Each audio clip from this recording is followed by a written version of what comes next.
De 9 a 11, La Mañana de la Diaria. Conducción, Martín Rodríguez. Producción, Mariana Cianelli.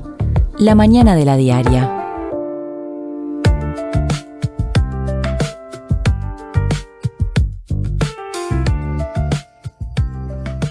Buen lunes, buena semana, ¿cómo andan? Bienvenidos y bienvenidas a otra edición de La Mañana de la Diaria en esta jornada que nos tiene viviendo un feriado en este país, lo que se nota particularmente en esta zona de Montevideo, en la Ciudad Vieja, pero ese feriado no le pone freno a la programación habitual que tenemos de lunes a viernes, que ya empezó con panorama informativo y que ahora sigue de largo nomás en la 97.9 de Montevideo. Mari, ¿cómo andás? ¿Todo bien? Muy buenos días, y que además tiene un programa cargado. Ya en minutos va a estar el canciller Mario Luetkin aquí para entrevistarlo. Un lunes que cuando yo venía no estaba tan frío, pero que la página de Inumet, y está bien seteada en este caso, me marca 3 grados y 6 décimas. Ah, estoy con Inumet, ¿eh? ¿Estás con Inumet? Sí, yo sentí mucho frío. Yo no sentí tanto frío. Pasa que es un frío, a ver, que tiene un par de características. La primera es que no está acompañado de viento, no es intenso, pero claro, al no haber viento, capaz que en la sensación térmica eso incide de alguna manera. Y lo otro es que hay sol, claro. Entonces, si bien hasta ahora en la Ciudad Vieja, en esta zona, predomina la sombra, porque el sol no está muy alto y hay muchos edificios, eso cambia un poquito más adelante. Ayuda, de todos modos, ¿no? Templa un poquitito, pero yo siento mucho frío en una jornada que igual pinta para ser muy linda, ¿no? Con frío, pero muy linda, digna de ser disfrutada. Yo disfruté mucho el fin de semana, dicho sea de paso, cumpleaños, actividades sociales. Empecé el viernes de noche en una celebración con delay del primer mes de la Diaria Radio, con compañeros, compañeras, a la que tú no fuiste. Yo no fui, pero fuiste mi representación. Bueno, creo que te representé bien, o espero haberte representado bien. Habría que ver cómo se mide la representación. Si Después se mide en conversación, en calidad de la conversación, en ingesta de alimentos, en ingesta de beberaje, ¿no? Creo que en esos dos rubros anduve bien. Muy bien, Martín. No sé en los primeros. Pero bueno, así empecé. La entrada del fin de semana fue esa, porque el fin de semana, el sábado también, tuve tiempo para ver amistades, qué sé yo. El domingo hubo, en mi caso, relato de fútbol. Y también, y quería llegar a este punto, ayer por la tardecita vi el espectáculo unipersonal que creo desde el año pasado está haciendo Jorge Morís. En este momento lo está haciendo en una de las aras del Sodre, en el complejo Nelly Goitiño. Creo que es la sala Héctor Tosar, pero bueno, es en la Nelly Goitiño. Se llama LED. No confundir, aunque hay un guiño ahí, con TED, esto de las charlas, pero bueno, la disposición del escenario te lleva un poco a eso. Y bueno, es Morís en 70 minutos. Yo te diría que algo así como un repaso de la evolución de la humanidad, o de la involución. Empieza hablando de los primeros seres que bajaron de los árboles y se incorporaron para caminar en dos pies, digamos.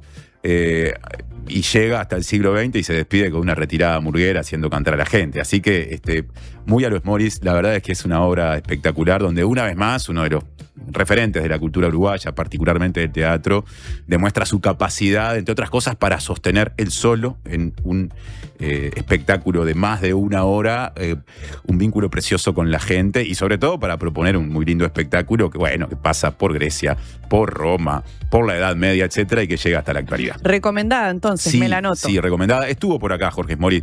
Creo que en la segunda mañana, porque lo crucé hace 2 o 3 semanas cuando dejábamos el aire, pero me parece que bien vale la reiteración de lo que está en cartel, que se puede ver. Creo que está los fines de semana e incluso también los viernes. Bueno, ahí ya estoy metiéndome en un lío, pero tiene todavía por delante la gente para verla si es que no la vio o si quiere volver a verla, ¿por qué no? Bien, la anoto. 9:11 minutos, así empezamos. Redes y vías de contacto. Comunicate al 099-891-888. Mail radio@ladiaria.com.uy.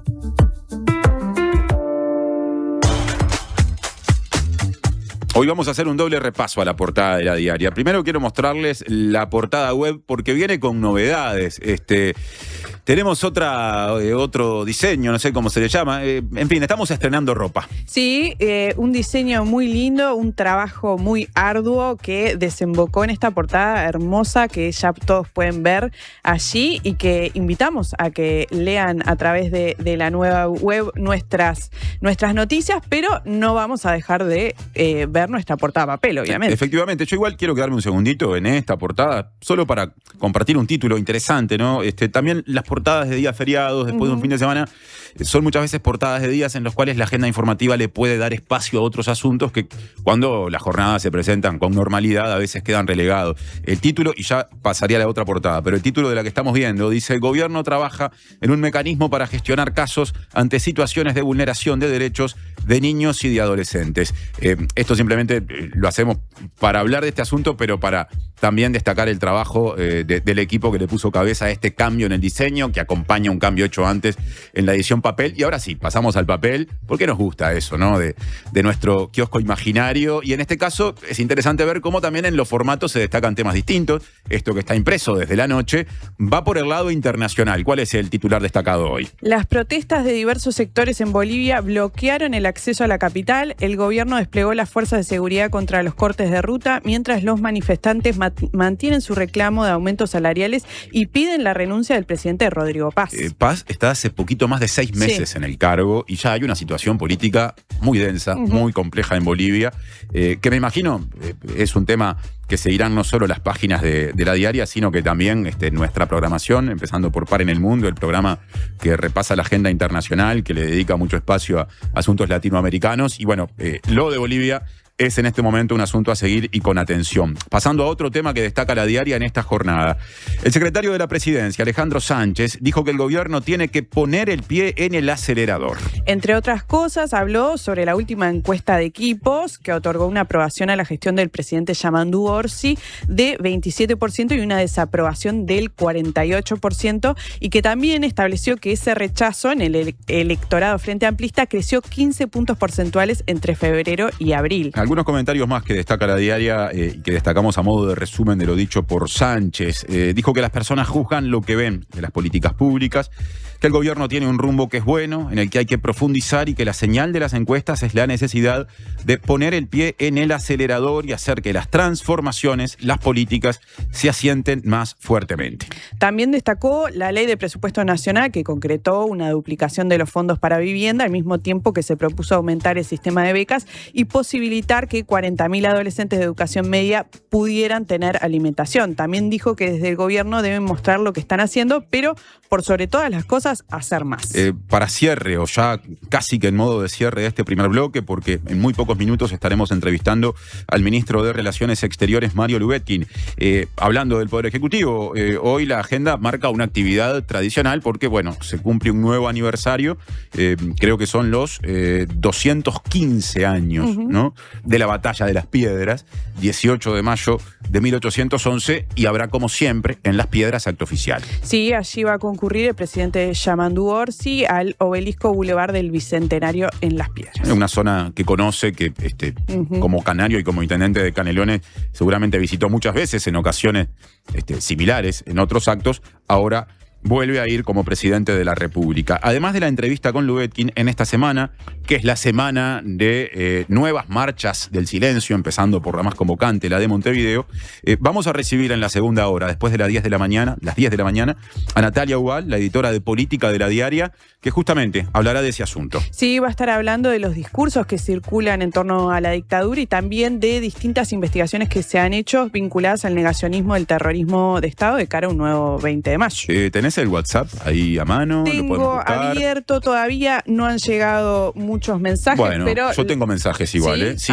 Sí, mensajes que me dieron ayer en el Sodre, justamente, cuando fui a ver LED, el espectáculo de Jorge Smoris, porque no faltaron, más bien hubo varias personas que se arrimaron para decir que escuchaban la diaria radio. Qué lindo. Así que les quiero mandar un saludo grande, porque la verdad es que fueron muy lindos esos encuentros y sobre todo los comentarios que nos hicieron del trabajo que hace toda la programación, o que hace todo el equipo de la diaria radio a lo largo de su programación, mientras nos íbamos, ¿no?, ya de salida de LED, que es una sigla en el caso de la obra de Smoris, y lo agrego: luces, extravío y delirio.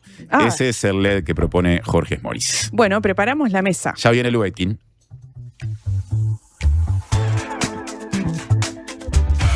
Llegó a Carper la promo que estabas esperando. Llévate hoy mismo tu nuevo Chevrolet Spark EV a solo $22.990, financiando con HSBC. Carper, tu Chevrolet, marca Carper.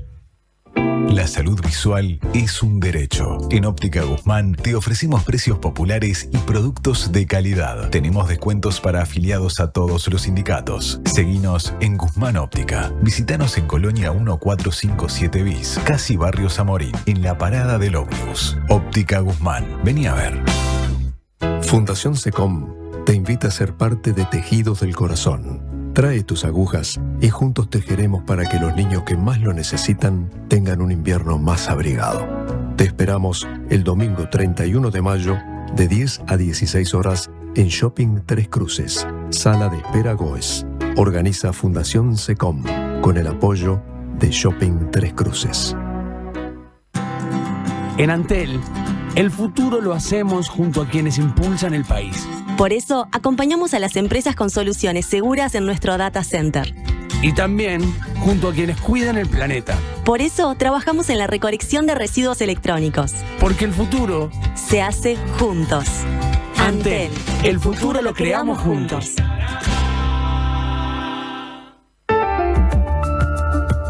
Redes y vías de contacto. Comunicate al 099-891-888. Mail radio@ladiaria.com.uy. En Anda lo damos todo y los propietarios nos hacen todo tipo de preguntas. Para alquilar mi propiedad con Anda, ¿tengo que ser socia? No tiene por qué. ¿Pero puedo serme socia? Puede. ¿Y qué gano? Puede pedir adelantos de alquiler y cobrar varios meses juntos. Taca, taca. Soy propietario. ¿Qué me dan? Poder cobrar en fecha todos los meses. ¿Me sirve? ¿Un cafecito? Bueno. No hay garantía como la de Anda, porque es la que da más beneficios y descuentos a inquilinos y más seguridad a propietarios e inmobiliarias. La garantía más aceptada del país, la número 1. La más conveniente. Sí, en Anda lo damos todo. Chacra La Martina, donde todo lo bueno sucede. Eventos, celebraciones sociales, empresariales, restaurante y salón de té. Además, hospedaje con ricos desayunos de campo a 20 minutos del centro. La Martina, al oeste de la ciudad. Seguinos en redes. Tenemos una buena noticia. Si tu cédula termina en 5, podés afiliarte a Médica Uruguaya a través de FONASA. Elegir Médica Uruguaya es optar por un sistema de salud que evoluciona con tecnología y un equipo médico de primer nivel comprometido con la salud de los uruguayos. La salud que avanza es uruguaya. Médica Uruguaya. Por más información, comunicate al 2487-4950. En Habitab, resolvé todas tus gestiones. En nuestros más de 520 locales de todo el país. Y también desde nuestras aplicaciones. Más información en habitab.com.uy. Presenta Universidad Católica del Uruguay. Creamos futuros.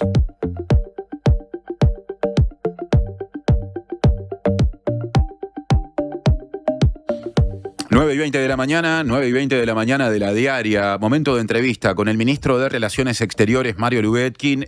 Hay una cantidad de temas para abordar con él, yendo de lo general, de aspectos de los que se habla en el mundo, a lo particular. Así nos proponemos la entrevista que empieza en este momento. Ya está Mario por acá.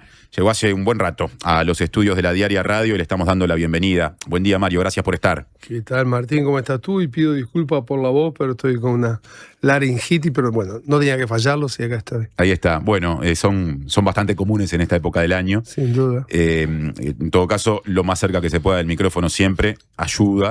Así que de esa forma podremos llevar adelante la entrevista que va a empezar. Si le parece, Mario, mirando hacia, me parece el hecho más importante que se ha dado en las últimas horas a nivel internacional, y me refiero al encuentro que hubo a través de una visita oficial del presidente estadounidense Donald Trump a China, entre Trump y el líder chino Xi Jinping. ¿Cómo sigue un país como Uruguay, con el peso que tiene Uruguay, los acentos que tiene, también las limitaciones que tiene en ese tablero geopolítico, un hecho tan importante? ¿Cómo lo siguió usted en carácter de canciller?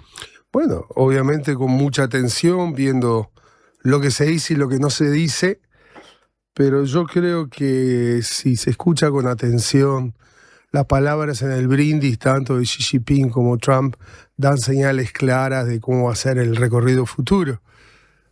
Sobre, yo creo, un nuevo escenario de juego de equilibrios entre, en este momento, lo podemos decir, las dos grandes potencias mundiales que ahora empiezan a hablarse al mismo nivel, porque también esta reunión marcó un elemento nuevo, ¿no? Que está Estados Unidos y por otro lado por allí lejos está China. Están hablando las dos grandes superpotencias de la nueva realidad. Nosotros lo seguimos con mucha atención, como seguimos con mucha atención otros escenarios que pueden afectar a nuestra realidad, y no solamente geopolítica, sino es económica, social, en un mundo que cambia con una gran velocidad, pero que por suerte, por lo menos al momento, estamos muy atentos, tanto a lo que está pasando, como los movimientos que estamos haciendo, como la atención que hay sobre nosotros, y eso también es bien interesante. Ya hablaremos de eso. Volviendo al encuentro Xi-Trump, hay una muy buena nota que resume lo principal, hay muchas en realidad, pero bueno, empezando por la diaria de Cecilia Pérez Otero, publicada el sábado, que cita declaraciones del representante de comercio de Estados Unidos, Jamieson Greer, quien dijo que en la conversación se abordaron asuntos en esto de que, bueno, Estados Unidos y China alcancen ciertos acuerdos en materia comercial vinculados a compras agrícolas que podría hacer China a producción de Estados Unidos, en particular compras de soja estadounidense. Y bueno, Uruguay le vende soja a China, ¿no? La soja es el tercer rubro de exportación de Uruguay, después de la carne y la celulosa, y se dice que aproximadamente el 80% de la soja que Uruguay le vende al mundo se la vende a China. ¿La Cancillería tomó nota de ese dato que surgió del encuentro Trump-Xi? Nosotros tomamos nota de todo. Tú sabes que tenemos además una estructura que se llama CIASEX, que es justamente de monitoreo de los escenarios económicos, sobre todo que lo empezamos a activar hace meses cuando vino la tormenta de los aranceles, donde lo fuimos siguiendo con mucho detalle. No es que nos genera más preocupación de la necesaria. Pensemos en un escenario que también se hablaba de que teníamos zona de riesgo, como era la colocación de carne uruguaya en China, con una serie de escenarios, garrapatas, dudas de algunos productos que eran devueltos, pero el dato de la realidad puro y duro era que nosotros anteriormente teníamos una cuota de 200.000 toneladas de carne para colocar anualmente en China, y actualmente tenemos una cuota de 330.000 toneladas para colocar a China. Lo aumentamos en el 50%. Y en verdad todavía no lo estamos logrando desde ese punto de vista. Por lo tanto, si el tema de la carne nos es muy sensible, como de la soja y otros, nosotros vamos por el camino que tenemos que ir, con los diálogos que tenemos que ir, con los acuerdos que tenemos que ir. La visita del presidente Orsi a China fue extraordinaria. Compárenla con otras visitas que hubo en este periodo y se van a dar cuenta la dimensión de esa visita, no solamente por la presencia de más de 110 empresarios para un país de apenas 3,5 millones, sobre ¿cuántos éramos? 170, sino las valoraciones de las autoridades chinas, los compromisos de las autoridades chinas, la firma de los documentos que hicimos, una parte en ejecución y otra parte en desarrollo. Nosotros tenemos una bandera que se llama seguridad alimentaria y productos alrededor del tema agrícola, con mucha calidad. Y esa bandera, no somos productores de petróleo, no somos productores de gas, y esa bandera se va consolidando y vamos avanzando con, sobre todo, nuestro principal partner comercial desde hace muchísimos años, 13 o 14 años, que es China. Ahora, esa entrada de soja al mercado chino, que a Uruguay le garantiza divisas que son muy importantes, en función de esto que yo mencioné, la posibilidad de que Estados Unidos empiece a ser proveedora en ese sentido, ¿está asegurada o puede correr riesgo, por lo menos en algún porcentaje?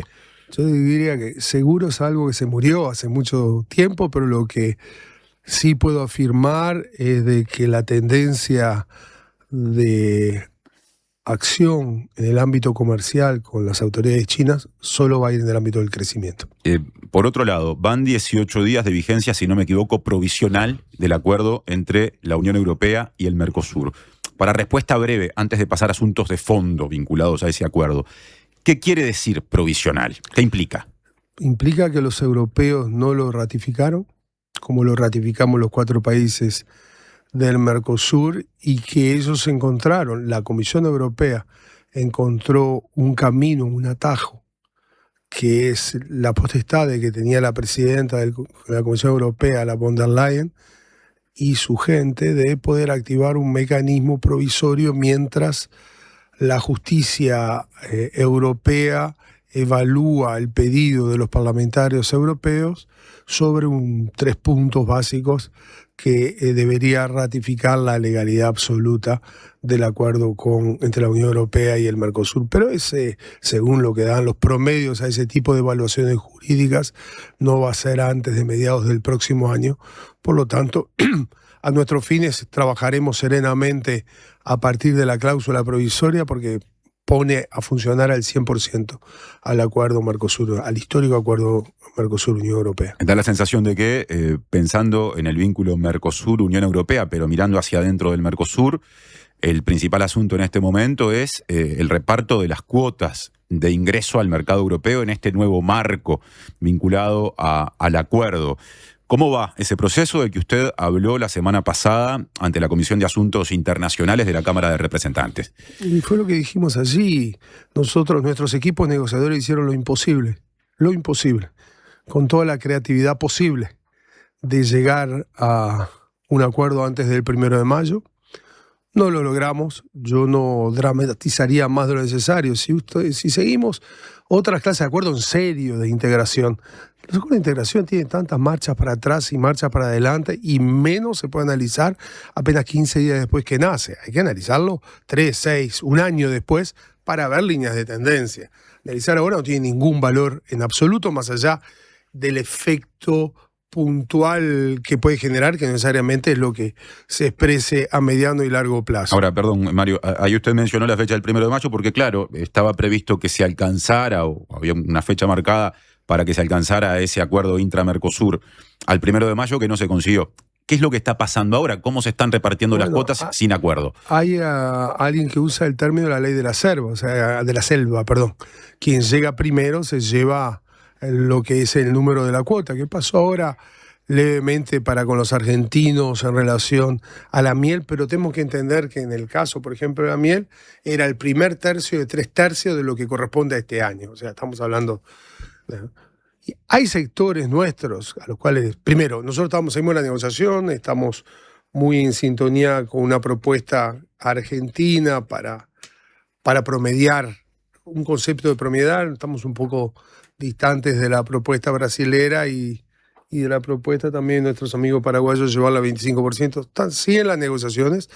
Yo creo que lo que sí tenemos es nuestros sectores productivos en este concepto que se llama FIFO, que es quien llega primero se lleva la parte correspondiente.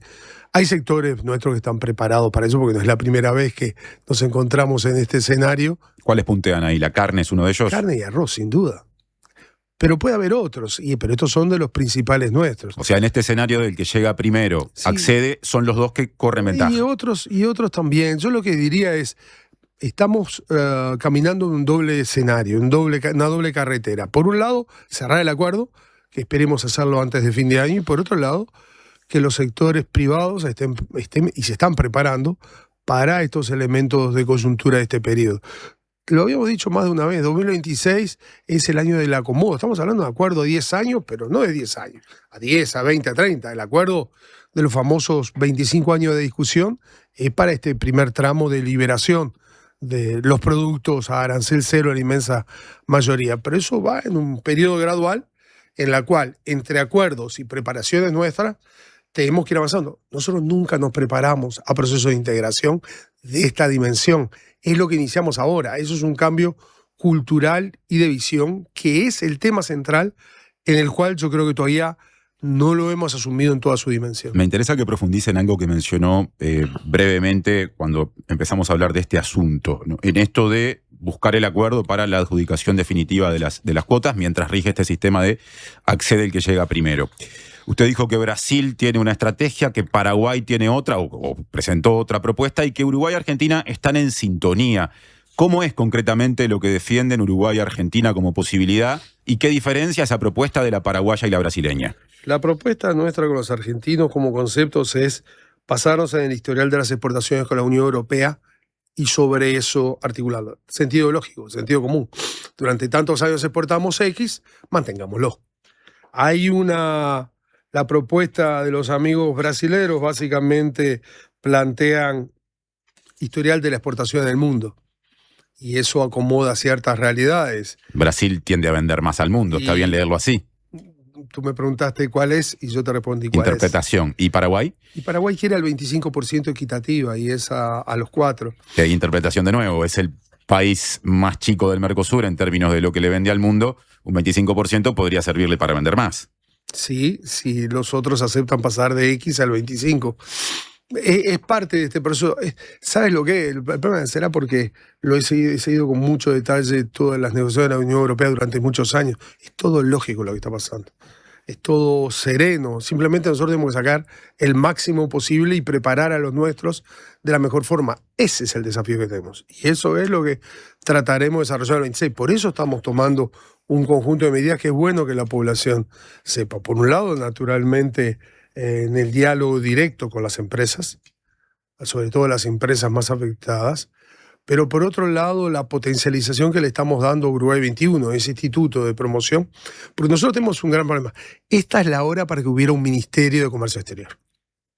Está claro, digo, si uno lo mira en otros contextos, pero no lo tenemos y no está en discusión. Hay otro ministerio que está en discusión y que no se está logrando. Pero sin duda Uruguay 21, de la forma que lo estamos trabajando, tanto en el presupuesto como los ministros que en persona tocan el área económica que están allí, y la decisión que hemos tomado y que hemos invitado a invitar a las principales cámaras comerciales, exportadores de Uruguay, para que se integren a la directiva de Uruguay 21 y entonces pasaría a ser la única instancia, el más alto nivel, público-privada, que puede ser la que nos ayude, si todos trabajamos con una cierta visión y sinergia, que puede ser la que nos ayude a reflexionar, a chocar, porque vamos a tener que tener muchas soluciones de novedad, porque no existe. Tampoco existe para la Unión Europea, nunca hizo un acuerdo con el Mercosur, perdón, ni con el Mercosur ni con un acuerdo de 4 países. Por lo tanto, se trata de ver en ese escenario cómo vamos encontrando las soluciones. Por eso acordamos, cuando les dimos la bienvenida al sector privado y el ingreso a Uruguay 21, que la primera reunión monotemática, ni habíamos hablado de reunión monotemática, va a ser Mercosur-Unión Europea. Y ahí van a empezar a activarse un conjunto de mecanismos, que es lo que nosotros queremos hacer para ir desarrollando caminos de soluciones. Martín, te la coloco de esta forma. El otro día en la Comisión Internacional de Diputados, pero invitaron a todos los miembros de la Comisión Internacional del Senado, una reunión potente en política internacional, digamos. Nosotros le hicimos una solicitud a los parlamentarios. Le dijimos, ok, ya ratificamos EFTA, se ratificó en tiempos récord jamás alcanzados en el ámbito del Mercosur, hay que destacarlo. Porque el EFTA es con un grupo de países de Europa que no están en la Unión Europea. EFTA es ni más ni menos que Noruega, Suiza, Liechtenstein e Islandia. O sea, vamos a ponerlo de esta manera. Si el Mercosur y Unión Europea son 22.000 millones de dólares de Producto Bruto Interno, el EFTA son 2.4 mil millones de dólares de Producto Interno. Digamos que no es una cosa menor y además nosotros tenemos articulación con los noruegos, por otro lado, y con otras cosas, con los suizos. Tenemos una expectativa tanto de Liechtenstein como de Islandia de poder, estamos hablando de países de consumo de un nivel muy alto. Entonces, lo que nosotros le pedimos a los parlamentarios, a los legisladores es, ahora que terminamos la Unión Europea, le pedimos que en junio empiecen a tratar la ratificación del acuerdo con el EFTA, que tratemos de ser los primeros para dar una nueva señal de cómo Uruguay está jugando sobre los escenarios de integración, y entonces ya no va a ser solamente el esquema de lo que hagamos con la Unión Europea, que puede ser enorme, para nosotros enorme, pero vamos a abrir también el frente EFTA. Y al mismo tiempo ya activamos las negociaciones concretas, por eso envié a mi subsecretaria a Londres para iniciar las conversaciones con el Transpacífico para seguir esa tercera línea. Y al mismo tiempo hemos hecho otras solicitudes para ingresos en otras realidades súper potentes desde el punto de vista comercial. Nuestra estrategia es abrir todos los terrenos, desarrollarlos todos en contemporánea porque se podrán complicar por algún lado, pero se abrirán por otro. La miel no irá por un lado, irá por otro. Los huevos no irán por un lado, irán por otro. Pero eso tiene que ser parte de una cultura nueva que tenemos que crear, sabiendo y conociendo bien esos mercados, que no los conocemos bien, aprendiendo a articular negociaciones de integración Y yo en eso le tengo una confianza extraordinaria a la capacidad nuestra del sector privado y la visión pública que tenemos para ir en conjunto mirando hacia los próximos 2, 5, 10 años. Así hay que mirar este Mario, proceso. empezamos hablando del vínculo con China, principal comprador de bienes de Uruguay. Seguimos por Europa, que es muy importante en muchos aspectos, pero particularmente en las inversiones. Quiero pasar a Estados Unidos, ¿no? Europa es el principal inversor. Ahí está. Y quiero pasar a Estados Unidos, ¿no? Que es el principal comprador de servicios, ¿no? Para empezar, ¿en qué está lo que usted o Cancillería hizo público días atrás de la posibilidad de que el presidente Yamandu Orsi se reúna con el presidente Donald Trump? ¿Y cuál sería la motivación de esa reunión? La motivación me parece que es una pregunta de más. El presidente Orsi tiene que reunirse con los principales interlocutores que tienen que ver a partir del desarrollo socioeconómico de nuestro país. Tú recordaste lo de China, el rol que cumple, la Unión Europea, el rol que cumple, y Estados Unidos, el rol que cumple. Eso por principio básico. Segundo, nosotros tenemos una relación de largo periodo desde el punto de vista comercial, y no solamente con los Estados Unidos, y también desde el punto de vista hasta geopolítico, es un tema del cual nosotros estamos activando a todos los niveles. Una de las virtudes que tiene nuestro país es que es un país de diálogo con todos. Queremos jugar el rol que queremos jugar a nivel de la dimensión paz, como lo estamos empezando a jugar a diferentes niveles. Queremos jugar a nivel de la dimensión integración. Queremos facilitar procesos que cada vez están más complicados. Si no dialogamos con todos, si no hay una confianza recíproca, es solo bla, bla, bla. Serán solo palabras. De todo esto estamos hablando, Mario, cuando todavía está muy fresca la visita del presidente Orsi al portaaviones USS Nimitz el sábado 2 de mayo. Me interesa saber qué rol tuvo la Cancillería en esa coordinación que posibilitó el encuentro o el viaje a ese portaaviones en compañía del embajador estadounidense en Uruguay, Luis Rinaldi. Me remito a las palabras del presidente, creo que fueron muy claras y muy precisas, creo que no hay que agregar más nada. Pero con respecto a qué comentario en particular del presidente. Al comentario de por qué y de qué forma procesamos esa visita. De la misma forma que yo te podría señalar que en este periodo hemos tenido 4 intensas reuniones con el Departamento de Estado, con las áreas comerciales. Estamos articulando a todos los niveles en función de los intereses de Uruguay y lo vamos a seguir desarrollando. No se puede mirar tal o cual aspecto como un elemento aislado en un contexto de estrategia global. Generó una fuerte discusión en lo micro y en lo macro, digamos. Esa visita, por un lado hubo sectores del Frente Amplio, de su militancia, que lo cuestionaron. Esto le costó, si queremos hablar de aspectos que no tienen que ver con la política a nivel del gobierno nacional, el cargo de prosecretario de la Intendencia de Canelones a un dirigente del Partido Comunista del Uruguay, Diego Núñez, y a mayor nivel hubo críticas de Juan Castillo, que comparte con usted el gabinete, el ministro de Trabajo y Seguridad Social. La pregunta ante este escenario que se planteó es, ¿no había margen para que Uruguay pudiera tener presencia en el portaaviones sin que esto involucrara al presidente de la República? Demos paso al tiempo, que es la mejor forma de responder a este tipo de preguntas, que no pueden ser vistos solamente como un elemento de coyuntura. Del resto, me remito a lo que dijo el presidente. En esto tiene que haber poco debate y hechos concretos. Nosotros estamos trabajando en eso, de lo cual es una parte se tiene conocimiento y otra no, porque es parte de la política diplomática en este y otros temas. ¿Cómo es eso de darle paso al tiempo? Darle paso al tiempo. El tiempo va a ir ubicando las cosas en su justo punto. Creo que es un momento correcto donde cada uno expresa sus opiniones, porque para algo este país es libre. Como decía el presidente, vamos a ir viendo el desarrollo de los acontecimientos en el próximo periodo para entender cada uno de los movimientos que nosotros estamos haciendo. Y diría más, si la pregunta es si a través de esta acción de alguna manera se opacó la imagen de Uruguay como un gran país de acción para los temas de la paz y la seguridad, la respuesta es no. Bueno, esa es una pregunta clave, ¿no? Por eso te digo, la respuesta es no. Ya que ahora en mi reciente salida al cambio de gobierno en Costa Rica, las solicitudes que tuvimos de un gran país de referencia sobre los temas de la paz, como es Noruega, o como lo es Qatar desde otro punto de vista, o la misma Costa Rica como juega, es de seguir trabajando nosotros como estamos trabajando, y como los colombianos, como ustedes saben, nosotros estamos en la acción de intermediación de algunos de los diálogos de paz en Colombia. La única señal para nosotros es la profundización de esos temas y la mejor formación que tenemos que tener en operaciones de paz. Yo le decía, es una pregunta clave porque se da un contexto en el mundo, ¿no? Estados Unidos, junto con Israel, están embarcados en una guerra contra Irán, por un lado. Este año empezó con la invasión o intervención de Estados Unidos en Venezuela. Hay por estas horas una enorme tensión en torno a Cuba, que ya aquel fin de semana de la visita de Orsi había estado en boca de Trump, que dijo algo así, como que podía resolverse en cualquier momento una invasión a Cuba o una acción militar sobre Cuba. Podríamos seguir enumerando situaciones que se dan. El año pasado terminó con la actualización de la Estrategia de Seguridad Nacional de Estados Unidos, que pone foco en la región. Doctrina Monroe se le dice informalmente. Particularmente hace foco en disputar espacios con China en esta zona del mundo. Y en enero, se habló menos, se renovó la Estrategia de Defensa Nacional, que es un complemento de la anterior. Entonces, a la luz de todo eso, ¿no habría que darle también significación a lo que implica la visita de un presidente uruguayo a un portaaviones? Bueno, ¿sabes lo que tiene que darse significado a cada uno de los pasos que estamos dando?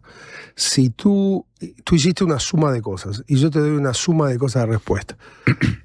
Por ejemplo, si nosotros estamos participando en las reuniones de coordinación, de algunas coordinaciones militares en la región, eso responde a una parte de la pregunta. Por ejemplo, el hecho de cómo estamos actuando en el sistema de Naciones Unidas acerca de nuestros pronunciamientos sobre los temas de paz. Por ejemplo, las decisiones que estamos copromoviendo para que no se extienda la guerra como se está extendiendo en el Medio Oriente. Resoluciones a las cuales nosotros participamos sin ser miembros del Consejo de Seguridad. Y te podría seguir dando una larga acción concreta de nuestros movimientos que van solo en una dirección. No hacer coordinaciones militares que no van en la dirección correcta, hacer coordinaciones que nos ayuden a nosotros en la estabilidad, en la paz, en la lucha contra el narcotráfico y el narcoterrorismo, en algunos ambientes en los que estamos, en otros ambientes en los que no estamos. Tú lo dijiste perfectamente, el mundo está muy complicado, cada paso y cada movimiento no puede ser visto aislado, sino va visto en un contexto general, y nos sobran los hechos para demostrar por dónde vamos nosotros. Y la imagen que tenemos nosotros, que además, si no, sería imposible que hubiera habido consenso para que nosotros presidiéramos el G77, o sea, la articulación de los países del sur global, 134 más China, que lo hemos logrado en Naciones Unidas, que lo asumimos en el mes de enero, con palabras y con acciones que estamos teniendo en este periodo muy loables. Yo tengo una preocupación de que el justo derecho a la libertad empañe la posibilidad de hacer análisis a fondo de un cuadro dificilísimo en el que estamos viendo y donde nosotros estamos haciendo hechos y acciones concretas. Me dejó pensando, Mario, en lo que dijo con respecto a dejar que pase el tiempo para evaluar distintas decisiones que toma el gobierno uruguayo, como esta visita de Orsi al portaaviones. En su momento, esto creo que fue noticia en el verano, se supo que Estados Unidos no le había decidido no otorgar visas de residencia a personas uruguayas. ¿Eso puede llegar a revertirse? ¿Estos acercamientos pueden facilitar un entendimiento en ese sentido? Mira, el mundo no está hecho en blanco y negro, porque el tema de las visas era para una realidad de 75 países, de los cuales hay países muy, muy cercanos en su visión y en su articulación con las autoridades de Estados Unidos. Pienso a Egipto, pienso a otros ciudades medio orientales y asiáticos. Ninguno de los 75 países hasta el día de hoy sabemos por qué estamos en esa lista y se ha pasado bastante tiempo. ¿Y Luis Rinaldi qué les dijo? Porque se reunieron con él y hablaron de esto en enero. Que él, como muchas autoridades del Departamento de Estado, están trabajando para quitarlas. Pero nosotros tomamos lo que hay. Nos llegó un anuncio hasta por tweet, no me acuerdo si llegó hasta por documento, para 75 países sin explicar cuál es la razón. Nosotros entendemos por el perfil que tiene que estamos hablando de las visas de reencuentro, por lo tanto estamos hablando de un centenar en 32.000, o sea, queda un pequeño grupo afectado, pero queda afectado porque el resto de las visas no tienen ninguna dificultad, seguimos monitoreando y va todo muy bien. Para quienes estaban preocupados para ir al Mundial de Fútbol, está todo sereno, tranquilo y feliz. Ahí tenemos nuestros equipos diplomáticos trabajando, pero tampoco nos agitamos más de lo necesario. O sea, cada uno hace su movimiento. Nosotros hacemos nuestros movimientos y nuestros movimientos son movimientos muy marcados y ojalá quien a veces se tensiona por ciertos movimientos que hacemos, logre leer el conjunto de la realidad. Asumir el G77 en este momento no es una tarea fácil, para nada. Lo mejor en este periodo a veces era estar muy en silencio, que eso es una mentira cuando se dice, como hay una frase que alguien me dijo acá, me parece, pasar debajo de la línea de flotación. Hablan de pasar por debajo del radar. Que no existe absolutamente. Nadie pasa por debajo del radar en un mundo globalizado. Estamos todos monitoreados y todos monitoreamos. Eso lo dice la oposición, o algunas personas de la oposición. Ok, perfecto. Yo lo digo como concepto, no estoy hablando de nadie en particular. Y desde ese punto de vista nosotros hacemos varias cosas. Primero, movimiento en juego grande a todas las realidades del mundo. Hace 1 año y medio, cuando asumimos, la discusión era qué hacíamos con los países de frontera. Hoy nosotros hablamos qué hacemos con Europa, qué hacemos con Asia. Hemos abierto en África, estamos discutiendo en este momento, ojalá lo logremos, que va a ser un movimiento muy importante, que es concretar la venida del presidente de Sudáfrica a nuestro país en un breve plazo, y de allí para adelante otras visitas que nosotros queremos aquí en Montevideo. Asumir la CELAC no era una tarea fácil, menos en un contexto como el que estamos viendo actualmente. Asumir la presidencia del Consenso de Brasilia no era una tarea fácil, menos en el contexto que estamos viendo. Algunos podrían decir, están yendo a contrasentido. La vida está demostrando que no estamos yendo a contrasentido. Mario, para cerrar, porque llegamos hasta acá porque estábamos hablando del episodio del portaaviones, ¿no? Se puede, o en este caso el gobierno decidió, en función de una serie de evaluaciones que hizo, usted lo mencionaba, que el presidente fuera. Ahora, ¿qué pasa una vez que se toma esa decisión con el cuidado de la imagen presidencial? ¿A qué me refiero? Por segunda vez pasó ese día algo que ya había ocurrido en enero, y fue una comparecencia conjunta del presidente Orsi con el embajador estadounidense al lado, que se dio de un modo tal que una vez más generó un escenario en el que el embajador hizo comentarios sobre política uruguaya con el presidente en silencio al lado, mirando un punto fijo, las cámaras de televisión. Eso ya había pasado de un modo todavía más claro en enero, cuando Luis Rinaldi dijo al lado de Orsi que le preocupaba el vínculo de Uruguay con China. ¿Por qué el gobierno permite que se dé una comparecencia conjunta con esas características donde termina dándose ese juego político? En verdad se dan muchos juegos políticos y reitero, yo no voy a opinar de los movimientos del presidente. Yo soy un ministro de este presidente. Y pero usted aconseja, usted habla de estas cosas, ¿no? Eso transmite también. Soy un ministro de este presidente, ¿correcto? Y voy a trabajar, y vine del exterior, después de tantos años del exterior, para ayudar al presidente elegido por los uruguayos. Y digo más, y la primera tarea que me dio el presidente, me dio el plan de gobierno, el plan de política internacional por el cual este gobierno ganó las elecciones. No son los 63 puntos. El plan de política internacional, que tiene 14 o 20 puntos.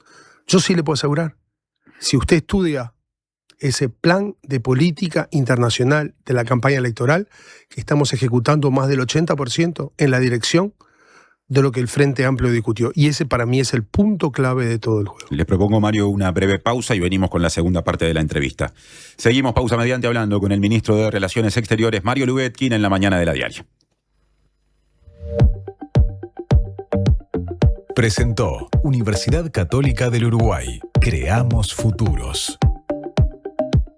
Que la primera red móvil del país evolucione contigo es una buena señal para vos, porque podés hacer que pasen cosas buenas, podés abrir nuevos caminos, comenzar grandes historias y llenar tu futuro de oportunidades. Juntos hacemos una red que une a todo el Uruguay, porque un país conectado empieza con vos.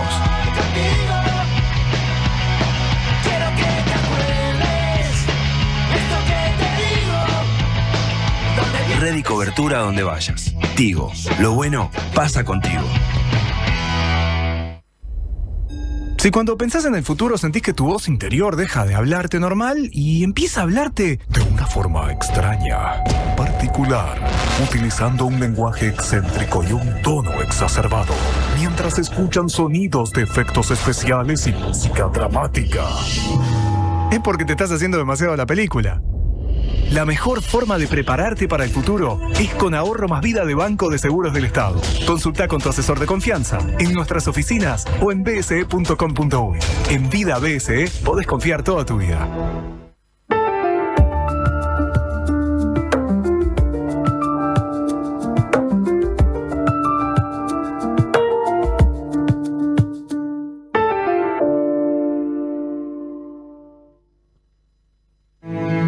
Homeopatía Olivencia, idóneos en elaboración de fórmulas homeopáticas y florales. Lográ el bienestar físico y emocional de forma natural. Olivencia te escucha. Comunicate al 099-471074 o visita nuestra web olivencia.com.uy.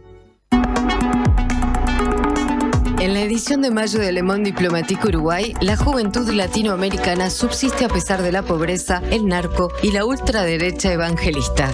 En el mundo, continúa la batalla por la energía detrás de la guerra contra Irán, el cierre del estrecho de Hormuz y la incertidumbre en Venezuela y Rusia asoma una crisis. En la región, la economía golpea a los argentinos más pobres y la precariedad laboral alimenta la inestabilidad de los brasileños. Además, la izquierda británica sobrevive. Pakistán y Afganistán en un conflicto cada vez más violento, la ciudad detrás del Made in China y la inteligencia artificial que para el Vaticano ya es casi un problema teológico. Suscríbete en lemonde.uy y recibilo en tu casa. Le Monde Diplomatique, la diaria.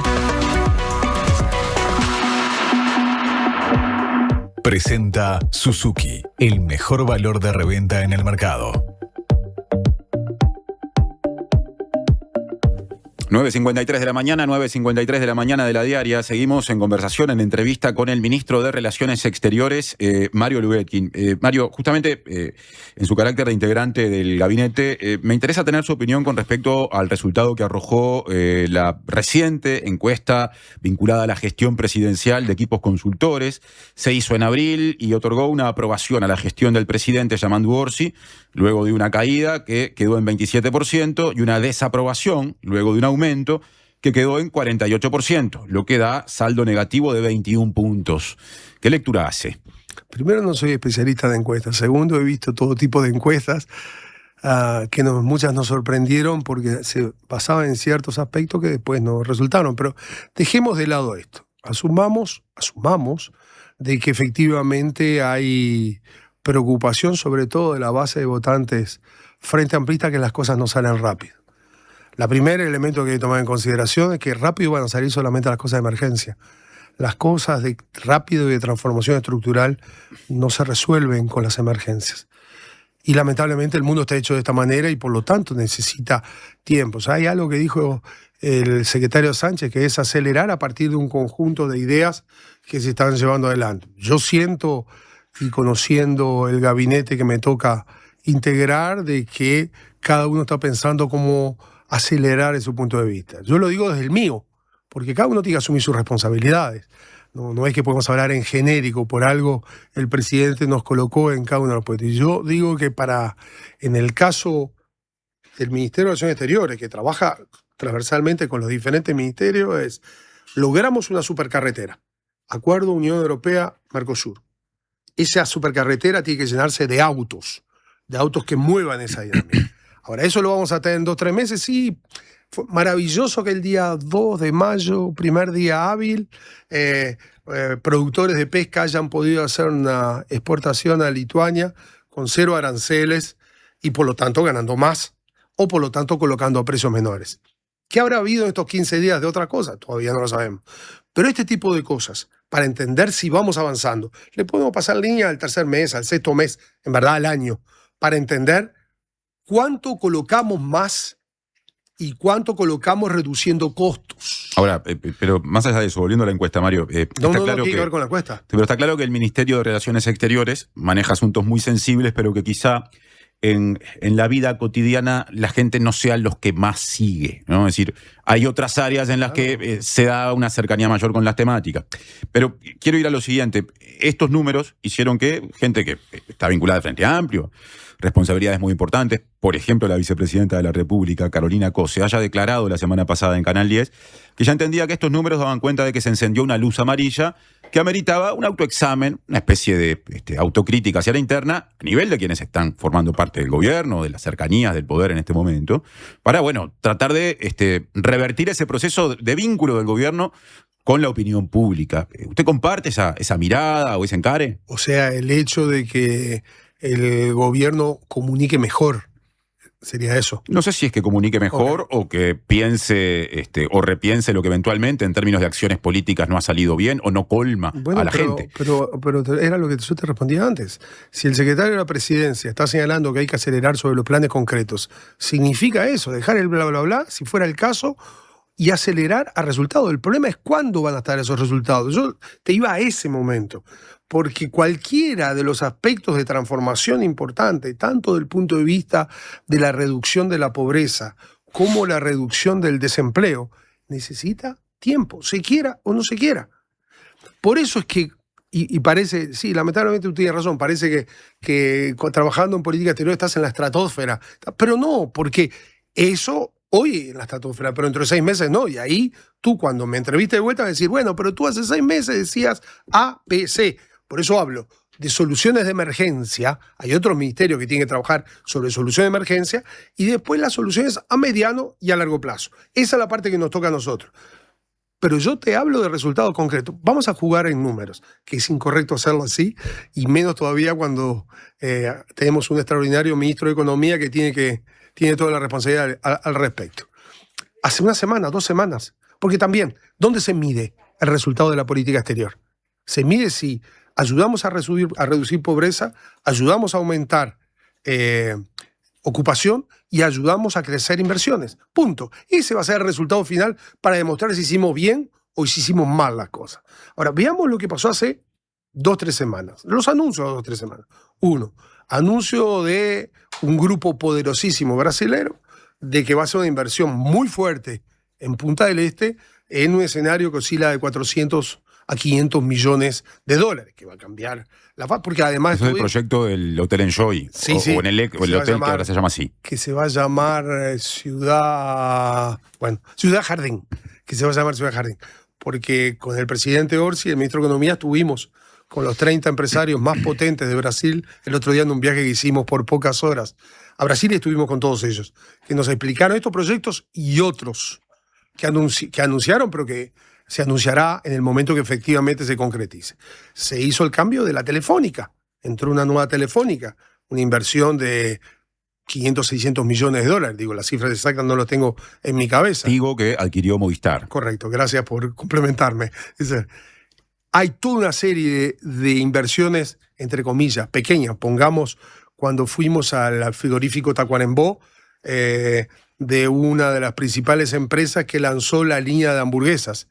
500.000 hamburguesas por día, 150 millones de hamburguesas al año para colocar en el mercado exterior, que era una inversión de 70, 80, 100 millones y ahí hubo algunas más. O sea, en un capítulo de una semana mostramos resultados de inversiones, que es lo que importa, inversiones, confianza en el país, la posibilidad de fuente de trabajo, etcétera, por 1.200, 1.300 millones. Además, no olvidemos que el Estado y los presupuestos del Estado marcan también inversiones al desarrollo de obras públicas a este país. También en cifras no pequeñas.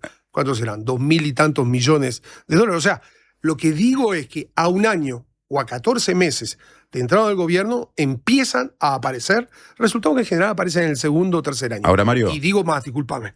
Y digo más. Lo que todavía no empezamos a hablar es con la Unión Europea. Y ahí sí, yo te afirmo, que en las reuniones que he tenido por pedido de empresarios, con empresarios españoles, con empresarios italianos y con empresarios alemanes, incluido en el área agrícola, están pensando muy seriamente de poner su base aquí para desarrollar la zona y estamos hablando de inversiones muy potentes. Eso será tema seguramente de futuras entrevistas. Yo quiero volver a la política local por lo siguiente. La encuesta que yo le mencioné de Equipos dice que una parte importante, diría que casi la totalidad de esa caída de la aprobación y aumento de la desaprobación de la gestión presidencial está vinculada a que cayó 15% el apoyo al presidente de quienes dicen haberlo votado en el balotaje de noviembre del año 2024. Y hay analistas que hablan de que en algunos sectores más puramente vinculados a la base militante frente amplista, un hecho de la política del gobierno internacional que ha generado malestar es el posicionamiento con respecto a Gaza. El gobierno, recordemos, lo hablamos mucho con usted en entrevista el año pasado, utilizó el término masacre, pero no dio el paso de definir lo que hizo Israel allí como un genocidio. ¿Usted entiende que eso efectivamente está pesando? ¿Qué responde? ¿Qué le responde a la base Frente Amplista como canciller? Yo lo que respondo es que quienes genuinamente están preocupados le pregunten a los líderes palestinos a ver cuál es la apreciación que tienen de nosotros. No que nos pregunten a nosotros, que le pregunten a los líderes palestinos, a los dirigentes de la autoridad palestina, que es nuestra contraparte como país que nosotros reconocemos y del cual el otro día me volví a ver por cuarta vez con diferentes, quinta vez con, en este caso, el nuevo embajador palestino aquí en Uruguay. Que le preguntan a ellos. El punto de definición para nosotros es si estamos ayudando en esa zona para la política de dos estados, que una parte de los actores en este momento quiere pulverizar la idea de los dos estados, si estamos o no ayudando en eso, si estamos o no actuando a nivel internacional para ayudar a los palestinos para que finalmente esa zona sea una zona de paz. Si efectivamente las autoridades palestinas dicen de que ven con malos ojos lo que hace Uruguay, entonces ahí volvemos a reflexionar. Pero si ellos dicen, como nos dicen a nosotros, y nos agradecen por lo que nosotros estamos haciendo, creo que también es un elemento para la reflexión profunda. Para nosotros lo que vale es que se llegue a la paz en esa zona y que se proteja de una u otra manera el Estado palestino. Y eso es lo que nosotros estamos trabajando, sin que vaya en detrimento del Estado de Israel, con quien también tenemos y tendremos relaciones como tenemos con cualquier parte del mundo. Para mí esa es la unidad de medida. El 29 de abril, fuerzas israelíes interceptaron en aguas internacionales a 22 de 58 embarcaciones que formaban parte de la flotilla Global Sumud. En una de esas embarcaciones había 2 personas uruguayas, Daniela López y Jorge Viñolo. Nosotros entrevistamos a Daniela López el jueves pasado. Tanto Viñolo como López ya están en Uruguay desde hace días. Estuvieron durante unas cuantas horas en alta mar, privado y privada de libertad, con cerca de 180 personas, porque así lo hizo o lo decidieron estas fuerzas israelíes que interceptaron a estos barcos. Aquí Daniela López en ese micrófono denunció que hubo golpizas, que hubo torturas, que hubo tortura psicológica, interrupción del sueño, que a Viñolo le privó el personal israelí el acceso a medicación durante una cantidad de horas. Y bueno, finalmente Israel decidió que ese contingente de personas fueran hacia Grecia y allí se les recibió y terminaron volviendo a Uruguay. ¿Presentó alguna queja formal Uruguay ante la Embajada de Israel por este hecho? A ver, lo primero, que es lo que nos preocupa cuando se analiza este tipo de cosas, es cómo llegaron a Uruguay. ¿Que es simplemente que Israel decidió o fue parte del esfuerzo diplomático que hizo nuestros equipos diplomáticos para que permitieran la salida y permitieran la llegada en Uruguay? A veces, tú sabes que en el debate parlamentario, un parlamentario, cuando le explicamos esto, que usó la palabra ingratitud, yo no uso ninguna palabra, pero el dato de la realidad, el dato duro, primero, es de que los liberamos y facilitamos la tarea en Uruguay. Esa es la primera, porque si no todavía estaríamos discutiendo con estos muchachos que nos lo explicaron en una reunión que tuvimos con ellos, a pesar que el tono era diferente, de cualquier manera, pero lo importante es que los trajimos, esa era la obligación nuestra, de proteger. Ahora hay una tercera integrante de la flota que está recorriendo por allí, que nosotros estamos monitoreando el desarrollo justamente porque nosotros, en primer lugar, nos interesa la salud y la protección de los uruguayos que no hacen nada de ilegal, hacen una acción en función de sus responsables. Y eso también lo hicimos el año pasado, también liberando a los 2 integrantes de la flota el año pasado, entre ellos la chica que ahora está haciendo el recorrido el año anterior, que también, si tú te recuerdas, lo recibimos. Así que la Cancillería uruguaya está haciendo lo que tiene que hacer. Después, si la Cancillería uruguaya dice o no dice qué otros pasos está dando, es parte del juego diplomático. Nosotros estamos haciendo lo que tenemos que hacer. Recibimos la información que nos dieron los 2 muchachos junto al PIT-CNT que estaban en la entrevista con nosotros, tomamos nota, yo les dije lo que les tenía que decir a ellos y estamos haciendo las acciones que deberíamos hacer. Se quejaron de que en Grecia, a donde llegan, son trasladados a un aeropuerto, desde el que luego vuelan a España o Barcelona. En ese aeropuerto, claro, había gente en la flotilla de diversas nacionalidades. Los únicos 2 países que no presentaron personal diplomático para recibirles, en el momento en el que aparte se les tenía que devolver el pasaporte, que Israel les había retenido, fueron Argentina y Uruguay. ¿Cómo se explica que haya pasado eso? Tomamos nota del elemento crítico que plantearon, asumí la parte de la responsabilidad. Esto no va en el cuadro general era liberarlos y traerlos. correcto, pero tomamos nota justamente para que escenarios como este no se repitan en el futuro. Eso está claro. No es que nosotros consideramos que tenemos la verdad única. Fueron protagonistas, los escuchamos, tomamos un conjunto de medidas, no las estoy diciendo cuáles son, pero sin duda esa de estar más cerca todavía de eso. Porque también lo que se olvida es que durante todo el proceso, nuestro personal, junto al enlace del PIT-CNT, estuvimos siguiendo toda la realidad, justamente porque aprendimos de la primera oportunidad del año pasado, que era que nosotros estábamos focalizados solo en la familia. Y esta vez, por pedido del PIT-CNT, lo analizamos. Y para los próximos años, sea con este tema o con otros temas, vamos a haber aprendido ciertos temas para llevarlo adelante. Pero la clave de nuestra responsabilidad la cumplimos, y la cumplimos con creces como correspondía a nuestra Cancillería. Ese es el problema que a veces a mí me impacta. ¿Sabes lo que me impacta? El hecho de que cuando hay una visión crítica de algo, me parece perfecto decirlo. Por algo estamos donde estamos, porque tenemos que corregir y mejorar. Ahora, si cuando existe el tema de estos barcos, en esos días, por acción humanitaria, mandamos leche en polvo para Cuba, como llegó finalmente esa leche en polvo, o actuamos para la liberación de uruguayos que en ese momento estaban en esta flotilla, como lo hicimos con otros cuando lo de Venezuela, no se destaca, y solo se destaca la parte negativa. Por supuesto que la tendencia va a ser negativa. A mí lo que me gustaría es que se destacara lo negativo y lo positivo. Y ahí tendríamos un equilibrio mayor de la visión de la situación. ¿Y te puedo decir una cosa más? Ok, porque tengo que volver a un tema anterior que está en la clave de lo que tú me preguntaste. Yo creo que uno de los aspectos en los cuales a veces genera ciertos elementos de pesimismo en la visión de futuro es que no se tiene la visión del proyecto que queremos llevar adelante en lo concreto, pensando el próximo periodo.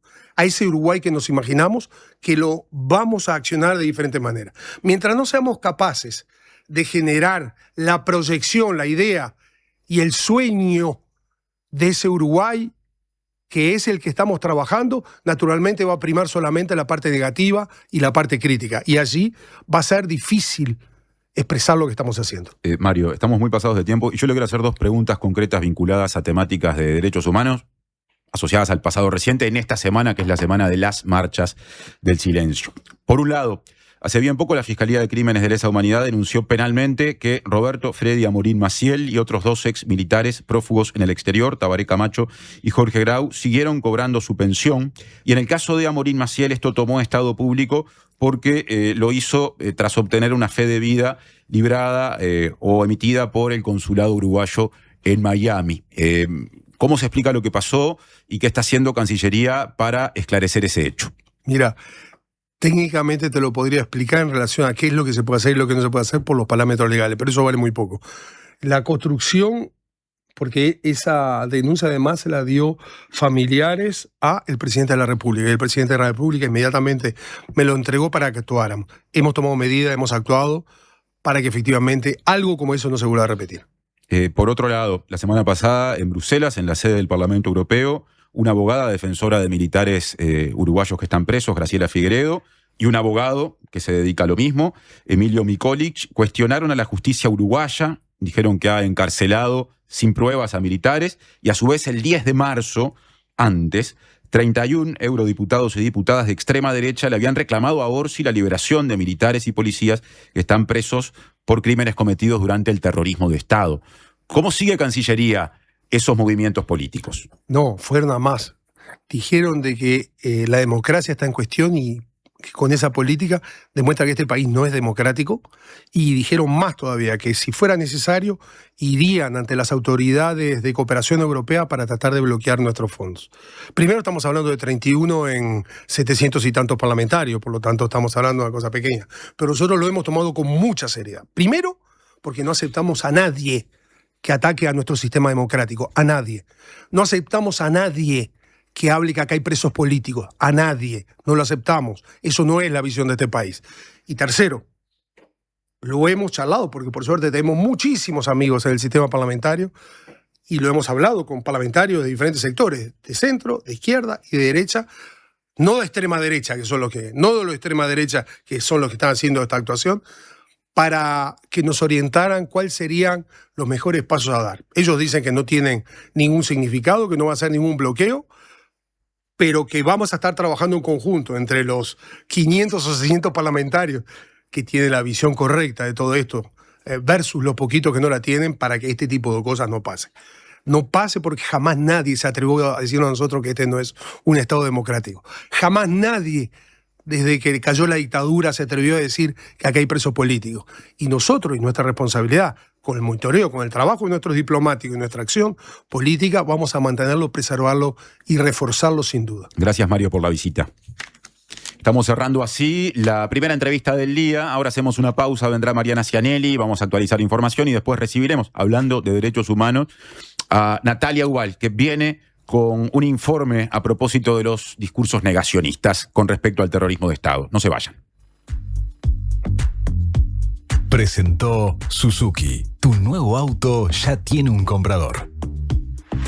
Vuelve la ópera al Teatro Solís. Fidelio, de Ludwig van Beethoven. La Orquesta Filarmónica de Montevideo, bajo la dirección musical de Martín García y el debut de Nicolás Boni en la dirección escénica, junto al Coro Nacional del Sodre, dirigido por Esteban Luis, con las voces de Sabina Svilac, Eric Herrero, Sabio Sperandio, Licio Bruno, Sofía Mara, Santiago Martínez y Alfonso Mujica. Fidelio, 21, 23 y 25 de mayo. Teatro Solís, 170 aniversario. Entradas en venta en Ticantel y boletería del teatro. Intendencia de Montevideo.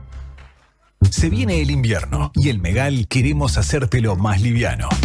¿Sabías que en Uruguay se vende una garrafa fabricada en Noruega que pesa la mitad que las comunes? Mejora la vida de quienes tienen que cargar con ella. Es translúcida y se puede ver cuánto gas le queda. Está hecha con un material amigable con el medio ambiente. ¿Qué estás esperando para cambiar tu vieja y pesada garrafa por una garrafa liviana de Megal? Llama ahora al 19220. Megal. Innovamos con energía.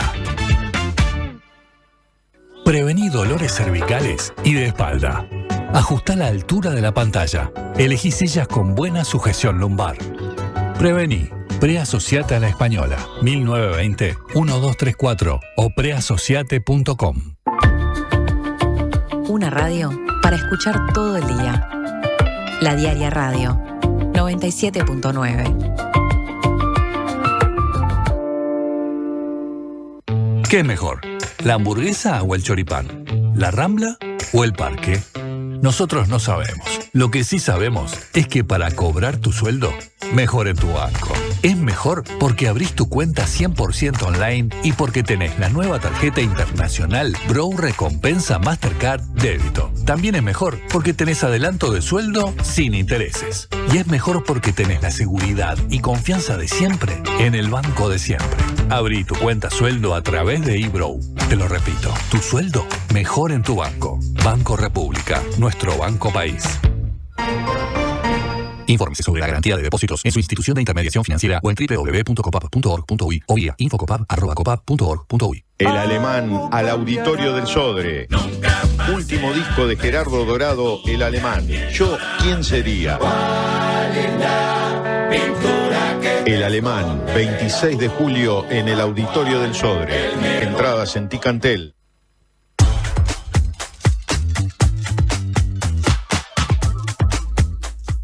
10:14 de la mañana, 10:14 de la mañana de la diaria. Vamos a actualizar información porque hay muchísimo, y dicho sea de paso, por cómo se viene dando este programa, nos ha quedado mucha información afuera. Vamos a dedicarle un espacio a la agenda de Montevideo. Ocurre que el Frente Amplio sale a buscar los votos de la bancada opositora en la Junta Departamental para conseguir la mayoría especial que permita aprobar la financiación extrapresupuestal necesaria para proyectos de limpieza, saneamiento, calles, veredas y revitalización de la Ciudad Vieja. Y se afirma que una buena parte, esa es una cita textual, de la oposición tiene ganas de negociar. El oficialismo precisa un mínimo de 4 votos opositores para alcanzar la mayoría especial de 21 votos. En el oficialismo y en la oposición reconocen que el enfoque y el contenido de los diferentes planes varían bastante entre sí y que probablemente también lo hagan sus apoyos al momento de la votación. La propuesta para la Ciudad Vieja, puntualmente, que se analizó el viernes en el trabajo que se hace en la Junta Departamental, dejó más allá de esas expectativas del Frente Amplio, por lo menos esa parte, que es la quinta parte, grosso modo, de lo que que quiere financiar la intendencia, dejó con sabor a poco a quienes integran la bancada de la lista mayoritaria a nivel de la Junta Departamental de Montevideo del Partido Nacional, o sea, la principal lista del principal partido opositor. Las elecciones se presentó como lista 1, muy alineada o muy cercana a la figura del senador nacionalista y entonces candidato a intendente Martín Lema, y también le dejó una sensación que no fue del todo buena al único edil que tiene el Partido Colorado en la Junta Departamental de Montevideo, que es Federico Paganini.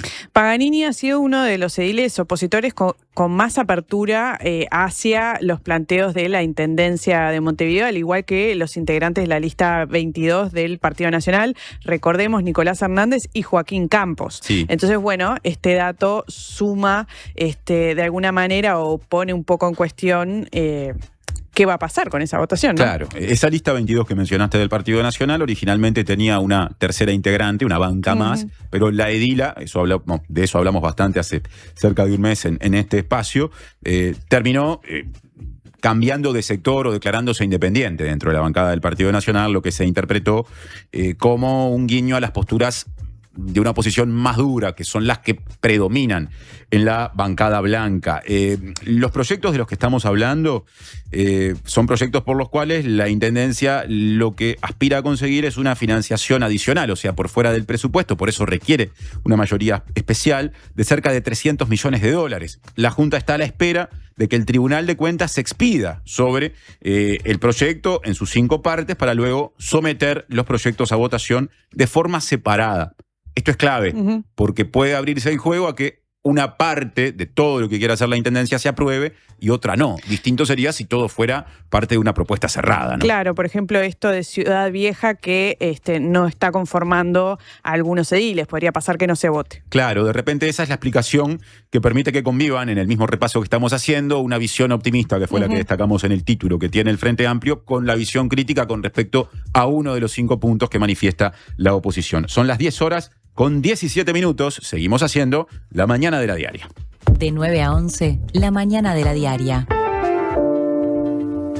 Y tenemos 10 grados con 8 décimas en este momento en Montevideo. No sé qué dice Inumet con respecto a la máxima pronosticada para hoy. 14 grados de máxima. Va a estar despejado el día de hoy. Y hubo temperaturas altas también en la audiencia durante la entrevista con el canciller Luetkin. Llegaron muchos mensajes. Llegaron muchos mensajes. Vos los estuviste monitoreando. Los estuve monitoreando, destaco 2. Uno de ellos, un oyente dice al canciller, ¿de qué sirve que cumplan el plan de gobierno si no saben comunicar? Plantea, no se dan cuenta lo que dicen las mediciones, no hay vuelta, la izquierda no sabe manejar las comunicaciones, nos dice Edu de City Golf. Él, recordemos, en la entrevista hacía mención al programa de gobierno, sobre todo en materia internacional, que le dio Orsi y el cumplimiento de ese plan. Después otro mensaje destacando la entrevista con el ministro, felicitando la gestión del ministro desde el primer día que asumió. Martín dice a través de otro mensaje, si tomó nota de los errores, entonces no estaban haciendo lo que corresponde en relación a participantes en la flotilla. De todas formas, informar sobre qué medidas toman respecto a Israel, que dijo que se lo reservaba, es importante para justamente mejorar esa comunicación de lo que se está haciendo, a la que se le adjudica la mala percepción del gobierno. Sí, Luetkin no quiso explicitar si hubo quejas de Uruguay con respecto a Israel. Me da la impresión de que instaló la idea de que, habiendo personas uruguayas integrando la flotilla, era mejor buscar de otra manera en el vínculo diplomático las garantías para que esas personas quedaran en libertad fuera del control de Israel lo antes posible, pero claramente no dio detalles con respecto a ese punto. Siendo las 10:19, hacemos una pausa y preparamos la mesa para recibir a Natalia Wall. Fundación SECOM te invita a ser parte de Tejidos del Corazón. Trae tus agujas y juntos tejeremos para que los niños que más lo necesitan tengan un invierno más abrigado.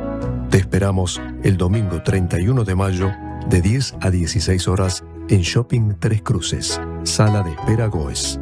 Organiza Fundación SECOM con el apoyo de Shopping Tres Cruces. La salud visual es un derecho. En Óptica Guzmán te ofrecemos precios populares y productos de calidad. Tenemos descuentos para afiliados a todos los sindicatos. Seguinos en Guzmán Óptica. Visítanos en Colonia 1457 bis, casi Barrio Zamorín, en la parada del ómnibus. Óptica Guzmán. Vení a ver. En Antel, el futuro lo hacemos junto a quienes impulsan el país. Por eso, acompañamos a las empresas con soluciones seguras en nuestro data center. Y también junto a quienes cuidan el planeta. Por eso, trabajamos en la recolección de residuos electrónicos. Porque el futuro se hace juntos. Antel, el futuro lo creamos juntos. Una conversación informada. La Diaria Radio 97.9.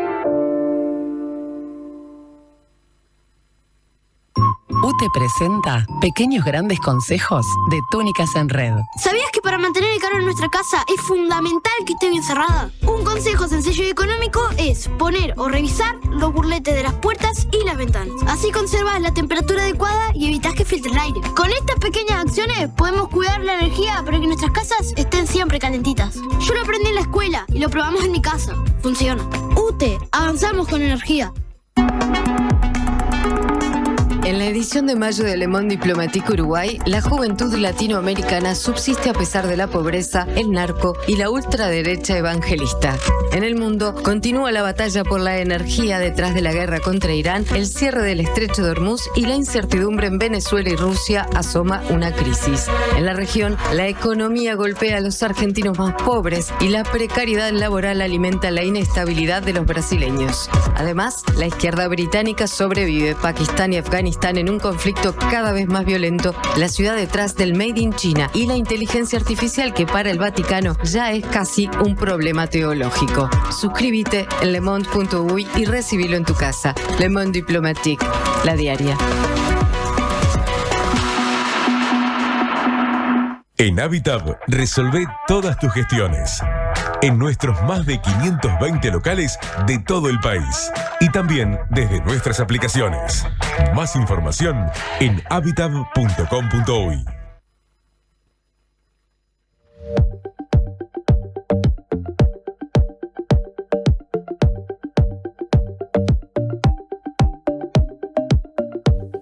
...10:23 de la mañana, 10:23 de la mañana de la diaria. Estamos a 2 días de una nueva jornada de marchas del silencio en todo el país, empezando por la más convocante, como siempre decimos, la de Montevideo, pero que no tiene la exclusividad, por eso me gusta decirlo en plural. Y ya está en la mesa de la mañana de la diaria Natalia Wild, la editora de política, que hoy se va a centrar en los discursos que circulan, particularmente en redes sociales, que o bien relativizan lo que pasó durante el terrorismo de Estado, o bien lo niegan directamente. Entonces, nos parece que es el contexto, o le pareció a Natalia, y nos parece que es un acierto, se da el contexto ideal para hablar de ese asunto, y sobre todo también para traspasar algunos ámbitos de afinidad en los cuales estas cosas no se discuten, y entender que hay todo un sector de la sociedad en la que se piensa lo contrario, y en los últimos tiempos yo creo que ha habido incluso una ofensiva. Natalia asiente, ya está en la mesa. ¿Cómo andás, Nati? ¿Todo bien? ¿Cómo andás, Martín? Muy bien. Bueno, esos son elementos que seguro que tuviste en cuenta para ir por este tema, ¿no? Sí, no solo en las redes sociales, también a nivel mediático y de los discursos de los actores políticos hay algunos cambios que está bueno señalar. Y esto... Quizás algunas personas digan, bueno, ¿qué sentido tiene empezar a hablar de, bueno, cómo se define lo que pasó en dictadura a tantos años, ¿no? A 50 años de lo que pasó. Y bueno, tiene sentido en la medida en que, y eso está estudiado, los discursos que se construyen y las memorias sobre el pasado también tienen que ver con nuestro presente, ¿no? Y construyen también representaciones sobre el presente y sobre los actores en el presente. Entonces, la idea era, primero, compartir los resultados de una investigación que hicimos en la Facultad de Información y Comunicación. Acá me pongo otro gorro, porque yo coordino junto con Mariana Chuar el Observatorio de Medios del Uruguay en la facultad. Hicimos una investigación sobre los discursos y lo que se llama encuadres, que ahora explico lo que es, que circulan en torno a la dictadura, y investigamos eso en base a la cobertura de algunos eventos en las fechas conmemorativas que llamamos, que pueden ser, por ejemplo, el aniversario del golpe de Estado o la Marcha del Silencio. Y bueno, las coberturas de prensa en torno a eso, los encuadres mediáticos de los propios medios en sus editoriales, en sus columnas de opinión sobre la dictadura, y también los encuadres de los actores políticos sobre la dictadura. Y ahí un encuadre es una definición de una situación que tiene una estructura argumentativa. En el caso de la dictadura, por ejemplo, un encuadre es, ¿qué fue la dictadura? ¿Qué fue lo que pasó en dictadura? ¿Quiénes fueron los responsables de que se llegara a esa situación? ¿Quiénes fueron los actores que intervinieron, ya sea organizaciones o personas individuales? ¿Y cómo se los representa? ¿Cómo se los representa en términos, a veces, de narrativas de por ejemplo, de héroes, de villanos, ¿no? ¿Cómo se construye esa estructura argumentativa que explica lo que nos pasó? Y eso es importante, como decía, también para el presente. Hay una socióloga argentina que se llama Elizabeth Schelin, que habla un poco de esto de las batallas por la memoria, ¿no? Que son batallas que en realidad se actualizan en el presente. Por eso decimos que hay cambios, por ejemplo, ahora en los últimos años, y sobre todo con la emergencia de Cabildo Abierto y en el periodo de gobierno anterior hubo cambios notorios en los discursos sobre la dictadura, y eso se empieza a ver. Entonces nosotros lo primero a decir, y esto lo mencionabas vos, Martín, en el comienzo, es que en realidad hay un discurso, podríamos decir ya mayoritario, hegemónico, si se quiere, o masivo, de rechazo a lo que sucedió en dictadura. Eso es importante y no es menor, y parece una obviedad decirlo, pero en otros países de la región vemos que esos discursos están mucho más en disputa, ¿no? De lo que significó la dictadura. Acá nosotros en nuestro análisis, y ya voy a ir a los discursos presentes de los actores políticos, ¿no? Que tenemos algunas señales en los últimos días, pero antes de ir a eso, en esto que nosotros analizamos en 2023, lo que vimos es que las narrativas que predominan, o los encuadres que predominan, uno de ellos es el de tiempos oscuros, ¿no? Que básicamente lo que propone es: el Estado desplegó violencia sobre la sociedad, violó los derechos humanos y fue una época terrible para la sociedad uruguaya. Ese encuadre lo vimos muy notorio y fue uno de los predominantes. Otro encuadre predominante fue el encuadre de la impunidad, que propone que las características que tuvo la transición en Uruguay hicieron que los militares que violaron los derechos humanos gozaran, digamos, y sigan gozando hoy de impunidad. Porque, bueno, la justicia no actuó como debería haber actuado, el sistema político tampoco, y ese encuadre también estuvo bastante presente en lo que analizamos. Y en tercer lugar, el encuadre de la resistencia, que propone que la dictadura fue combatida y resistida por el pueblo uruguayo, y que finalmente logró voltearla de alguna manera, derrotarla, ¿no? Esos son los predominantes. Pero vimos algo interesante, y es que hay encuadres nuevos. Hay viejos y nuevos encuadres, ¿no? Perdón, repetime los tres anteriores porque me dejaste pensando. La resistencia del pueblo uruguayo frente a la dictadura, tiempos oscuros, es decir, fue un tiempo terrible donde la dictadura violó los derechos humanos, y impunidad. La transición en Uruguay generó características de impunidad en este caso, los represores de los derechos humanos, pero también de sus cómplices civiles. Resistencia, oscuridad e impunidad. ¿Y lo nuevo por dónde viene? Y lo nuevo viene por el lado de, por un lado, hay un encuadre muy viejo de la dictadura, es un encuadre construido por la dictadura, que propone que en realidad vieron, voy un poquito más para atrás, ¿vieron la teoría viste, Martín, la teoría de los dos demonios? Que es un encuadre también de lo que pasó en dictadura, que propone que fue un enfrentamiento entre dos entidades malignas, entre comillas, la guerrilla y la dictadura. Es una teoría que aparte no es exclusiva de Uruguay. No es exclusiva de Uruguay. En Argentina yo la he escuchado nombrar en los debates sobre el mismo tema, en clave argentina, muchas veces también, ¿no? Un gran, de alguna forma, propulsor y divulgador de esta teoría fue Julio María Sanguinetti, el expresidente uruguayo, que podríamos caracterizar. Elizabeth Schelin habla de los emprendedores de la memoria, ¿no? Esta gente que produce discursos sobre el pasado, que de alguna manera para posicionar o legitimar una narrativa. Y bueno, en el caso de la teoría de los dos demonios está planteado de esa forma, y el malo, digamos, de uno de los lados es la guerrilla. Pero la dictadura, en realidad, en su encuadre de lo que sucedió y por qué se llevó a la dictadura, por qué se llevó al golpe de Estado, lo que proponía era esta narrativa del caos, ¿no? Y el caos era generado no solamente por la guerrilla, sino también por los trabajadores organizados, por los estudiantes, ¿no? Había toda la cuestión de la militancia social era muy demonizada de alguna forma. Y este encuadre es como decía, muy viejo, nosotros lo llamamos tiempos de oro. La dictadura fue un tiempo de oro que vino a poner orden y progreso a una situación de caos.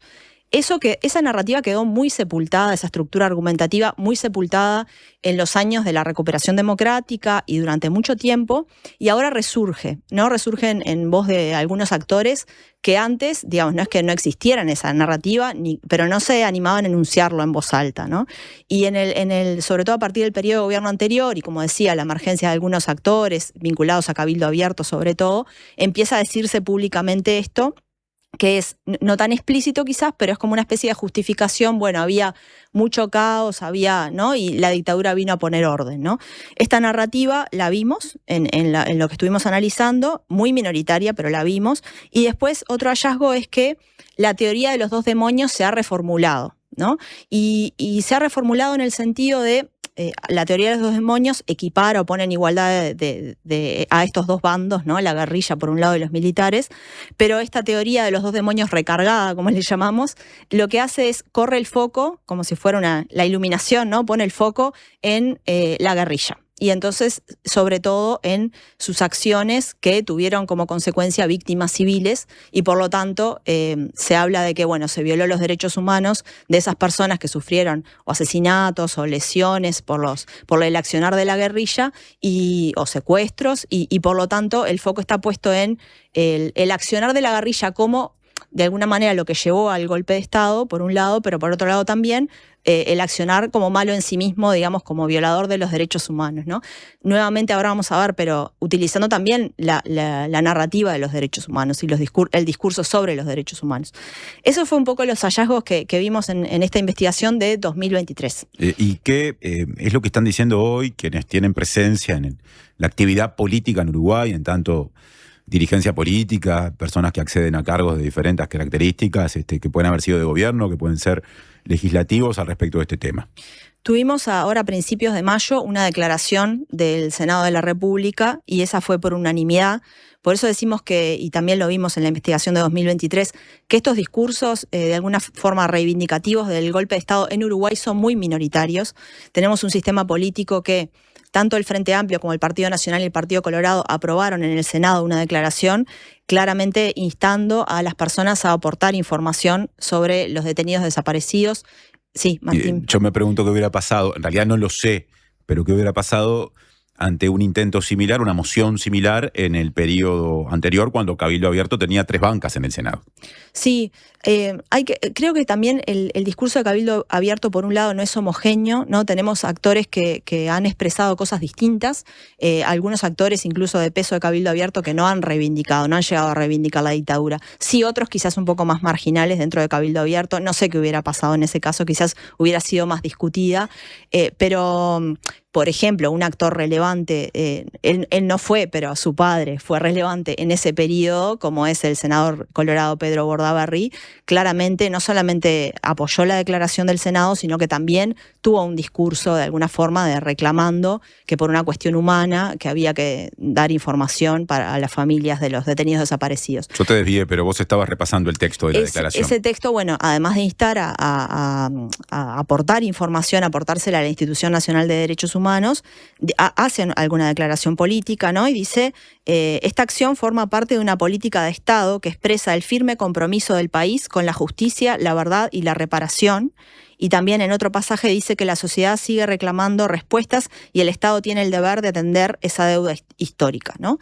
Y es una declaración, uno dirá, bueno, y ahora vamos a repasar un poco las deudas del Estado en esta materia, pero en términos simbólicos y tomando en cuenta lo que pasa en otros países de la región, vuelvo a repetir, es una declaración relevante. Y así también lo consideran madres y familiares de detenidos desaparecidos. Yo hablé, Martín, con Elena Zaffaroni, integrante de la asociación de madres y familiares, y ella, una de las cuestiones que destacaba el sistema político uruguayo es precisamente esta declaración. Vamos a escucharla.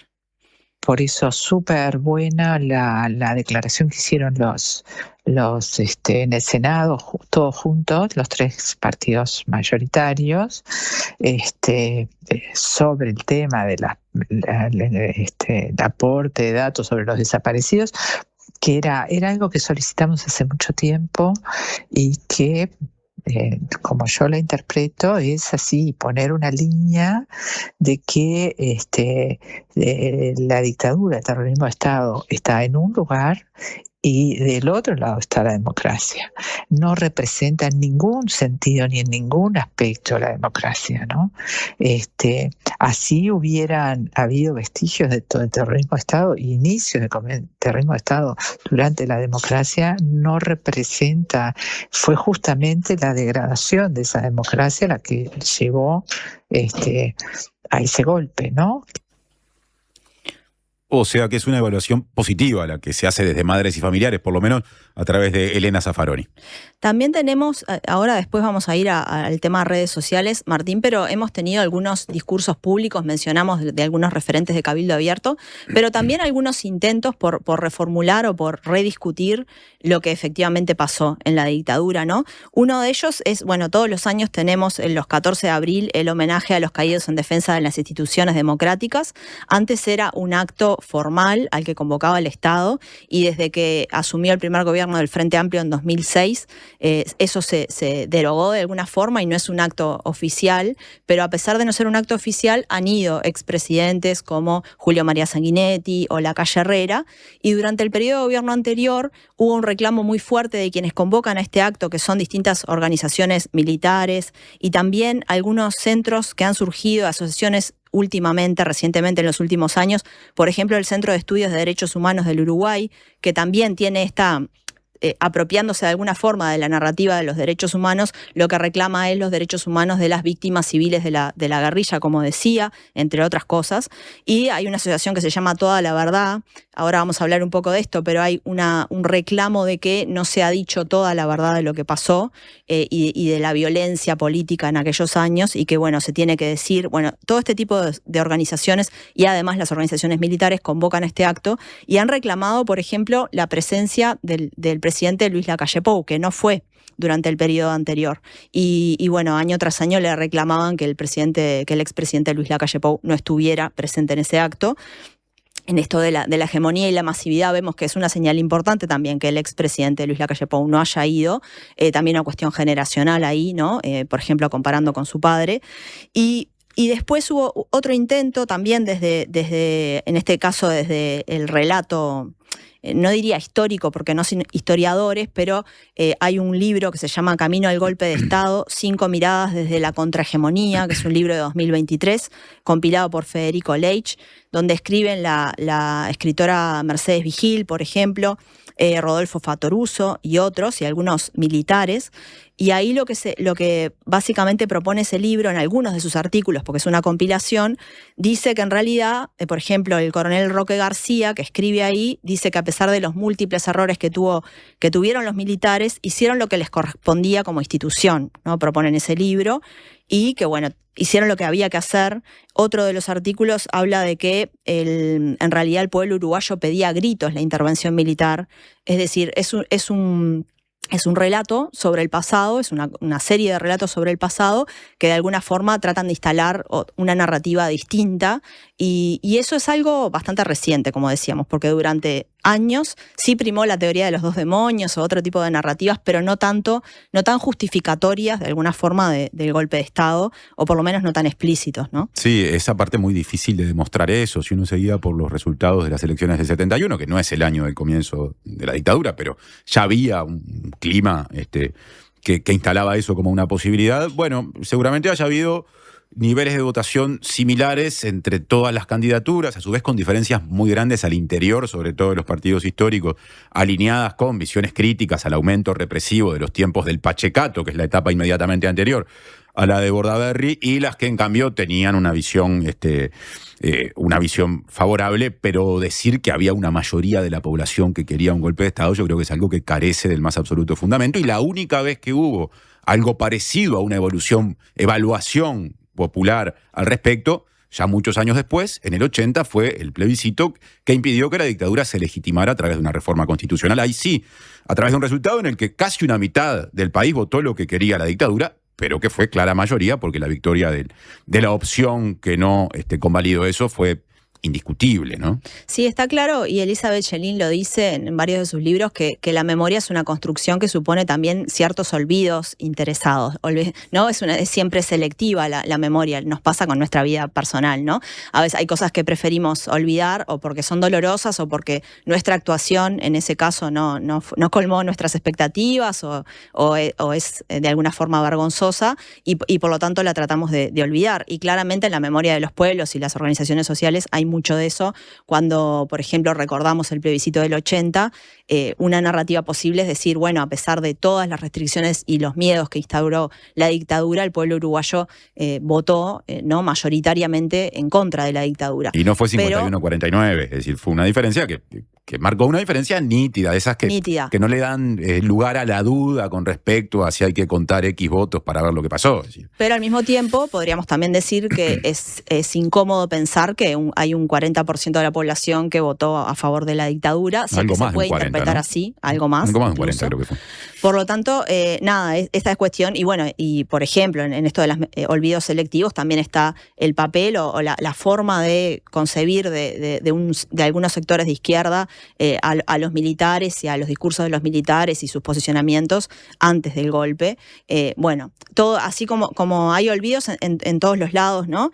Y en ese sentido, bueno, es como de alguna forma este tipo de discursos viene a tratar de explotar eso, pero por otro lado también, como decías vos, Martín, a veces sacando de contexto y a veces directamente diciendo cosas que no son ciertas, como mecanismos para justificar de alguna forma lo que pasó, ¿no? El golpe de Estado. Estoy viendo algunos números para darle exactitud a la aproximación a esos resultados que habíamos hecho recién del plebiscito del 80. 57,2% votó el no, es decir, no a la reforma constitucional que impulsaba la dictadura, y 42,8%, o sea, 4 de cada 10 personas votaron por sí, que era la opción que impulsaba la dictadura y que apoyaban algunos sectores de los partidos históricos, ¿no? El Partido Nacional y el Partido Colorado. Quiero sumar esto antes de hacer una pausa para retomar contigo después, a lo que conversamos en el cierre de la entrevista anterior con el ministro de Relaciones Exteriores, Mario Lubetkin, en esto de desplegar estrategias que tienden a o relativizar o negar lo que pasó en la dictadura. También me parece que hay que sumarle a determinados colectivos, organizaciones que mencionaste, esta acción de abogados y abogadas, de militares que están presos en Uruguay, que están ahora desarrollando una estrategia a nivel internacional, a nivel del Parlamento Europeo, más precisamente. Y a veces utilizan hasta los propios mecanismos de protección interamericana de derechos humanos, con esto que decíamos, ¿no? Del discurso de los derechos humanos, diciendo que son presos políticos, que en las cárceles uruguayas se violan sus derechos, etcétera, usando también eso. Hay muchas apropiaciones de alguna forma del discurso de los derechos humanos por parte, en este caso, de los abogados de los represores. 10:43, hacemos una pausa y seguimos hablando con Natalia Gual porque hay más testimonios, sobre todo a propósito de este tema. ¿Cómo es estudiar en la UCU? Es estar en movimiento, sintiendo cómo ideas, personas y lugares se transforman. Es conectar con otros para potenciar tus ideas y generar impacto en lo que nos rodea. Es ser parte de la propuesta universitaria más innovadora y actualizada del país, que te impulsa a desarrollar tus talentos. Universidad Católica del Uruguay. El futuro que está en vos y en nosotros. Si cuando pensás en el futuro sentís que tu voz interior deja de hablarte normal y empieza a hablarte de una forma extraña, particular, utilizando un lenguaje excéntrico y un tono exacerbado, mientras escuchan sonidos de efectos especiales y música dramática, es porque te estás haciendo demasiado la película. La mejor forma de prepararte para el futuro es con Ahorro Más Vida de Banco de Seguros del Estado. Consulta con tu asesor de confianza en nuestras oficinas o en bse.com.uy. En Vida BSE podés confiar toda tu vida. Ahora sí, Canaria Suave es la yerba para cuando tenés esas ganas de tomar un buen mate después de todo el día de buenos mates. Ahora sí, prueba Canaria Suave. Porque Canarias es la yerba de mi país. Hola, ¿estás formando tu propia opinión? Estás bien, estás en La Diaria Radio 97.9. Una tele dale, un parlante dale, cafetera dale, canjeala con dale. Llegó Dale, el nuevo programa de puntos de ANDA. Ahora, cada cualquiera de nuestros servicios, sumás puntos para canjear por lo que quieras en nuestra tienda online. Dale, disfruta de Dale Anda. Conoce más en anda.com.uy. Pruebas y condiciones en anda.com.uy. Chacra La Martina, donde todo lo bueno sucede. Eventos, celebraciones sociales, empresariales, restaurante y salón de té. Además, hospedaje con ricos desayunos de campo a 20 minutos del centro. La Martina, al oeste de la ciudad. Seguinos en redes. Hay una cancha donde juega la selección y hay otra donde jugamos todos. En una se cuida el arco, en la otra se cuida la salud. Son partidos distintos, pero con algo en común: la importancia de estar bien acompañado. Por eso Médica Uruguaya juega afuera de la cancha, cuidando a los que están adentro y a todos los uruguayos. Médica Uruguaya, sponsor oficial de la selección y la salud uruguaya.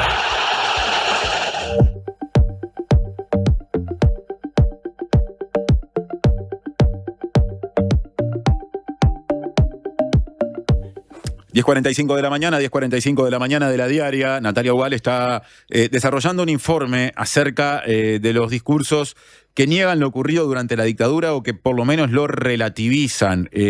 Claro, se da por lo menos ese intento, ¿no? Claramente hay toda una estrategia política en ese sentido, pero hay gente como Guillermo, que nos escribe desde San Carlos, por lo que nos puso en un mensaje anterior, nos escucha por la 102.5 de Maldonado, que si llega a San Carlos es porque tiene alcance más allá de la capital departamental, y nos dice que bueno, que si bien eso ocurre, también él entiende que es valioso que se hable de terrorismo de Estado, que se haya instalado ese término que de repente hace 30 años no era el que predominaba, y entiende él que en ese sentido la teoría de los dos demonios capaz que es menos empleada que en esos tiempos anteriores, ¿no? Yo puse un límite de 30 años porque me parece que por ahí en los años 90, antes del siglo XXI, de ciertas cosas que fueron pasando, ese estado de cosas estaba más intacto.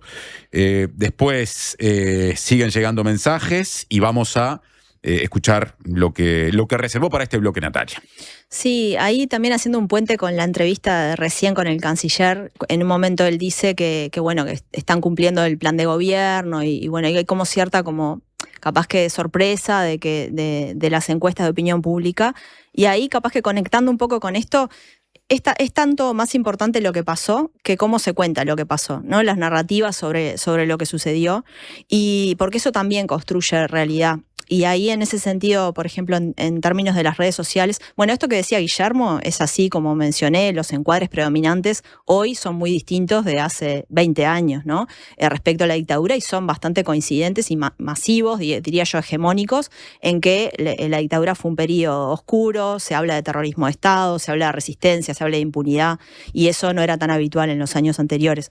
¿Qué pasa en redes sociales? Que es todo un mundo que hay que hacer una aclaración, cada vez más distorsionado de alguna manera. En un momento quizás era una esfera de debate público parecida, ¿no? a la presencial, ¿no? Pero en la esfera de la virtualidad. Hoy eso está absolutamente distorsionado por operaciones políticas que muchas veces son pagas y por bots, etcétera. Y es un universo que en realidad no es representativo de la discusión pública en la sociedad, digamos, sí, ¿no? Que puede sobre representar algunas visiones que capaz que existen, pero no tienen, como vos decís, en el país todo ese peso que parece que tienen cuando uno entra a Twitter. Sí, es más un indicador a veces de por dónde le interesa a determinados actores operar políticamente o construir determinados discursos, que un indicador sobre lo que piensa la gente, claramente, ¿no? Ya a esta altura, y menos X, ¿no?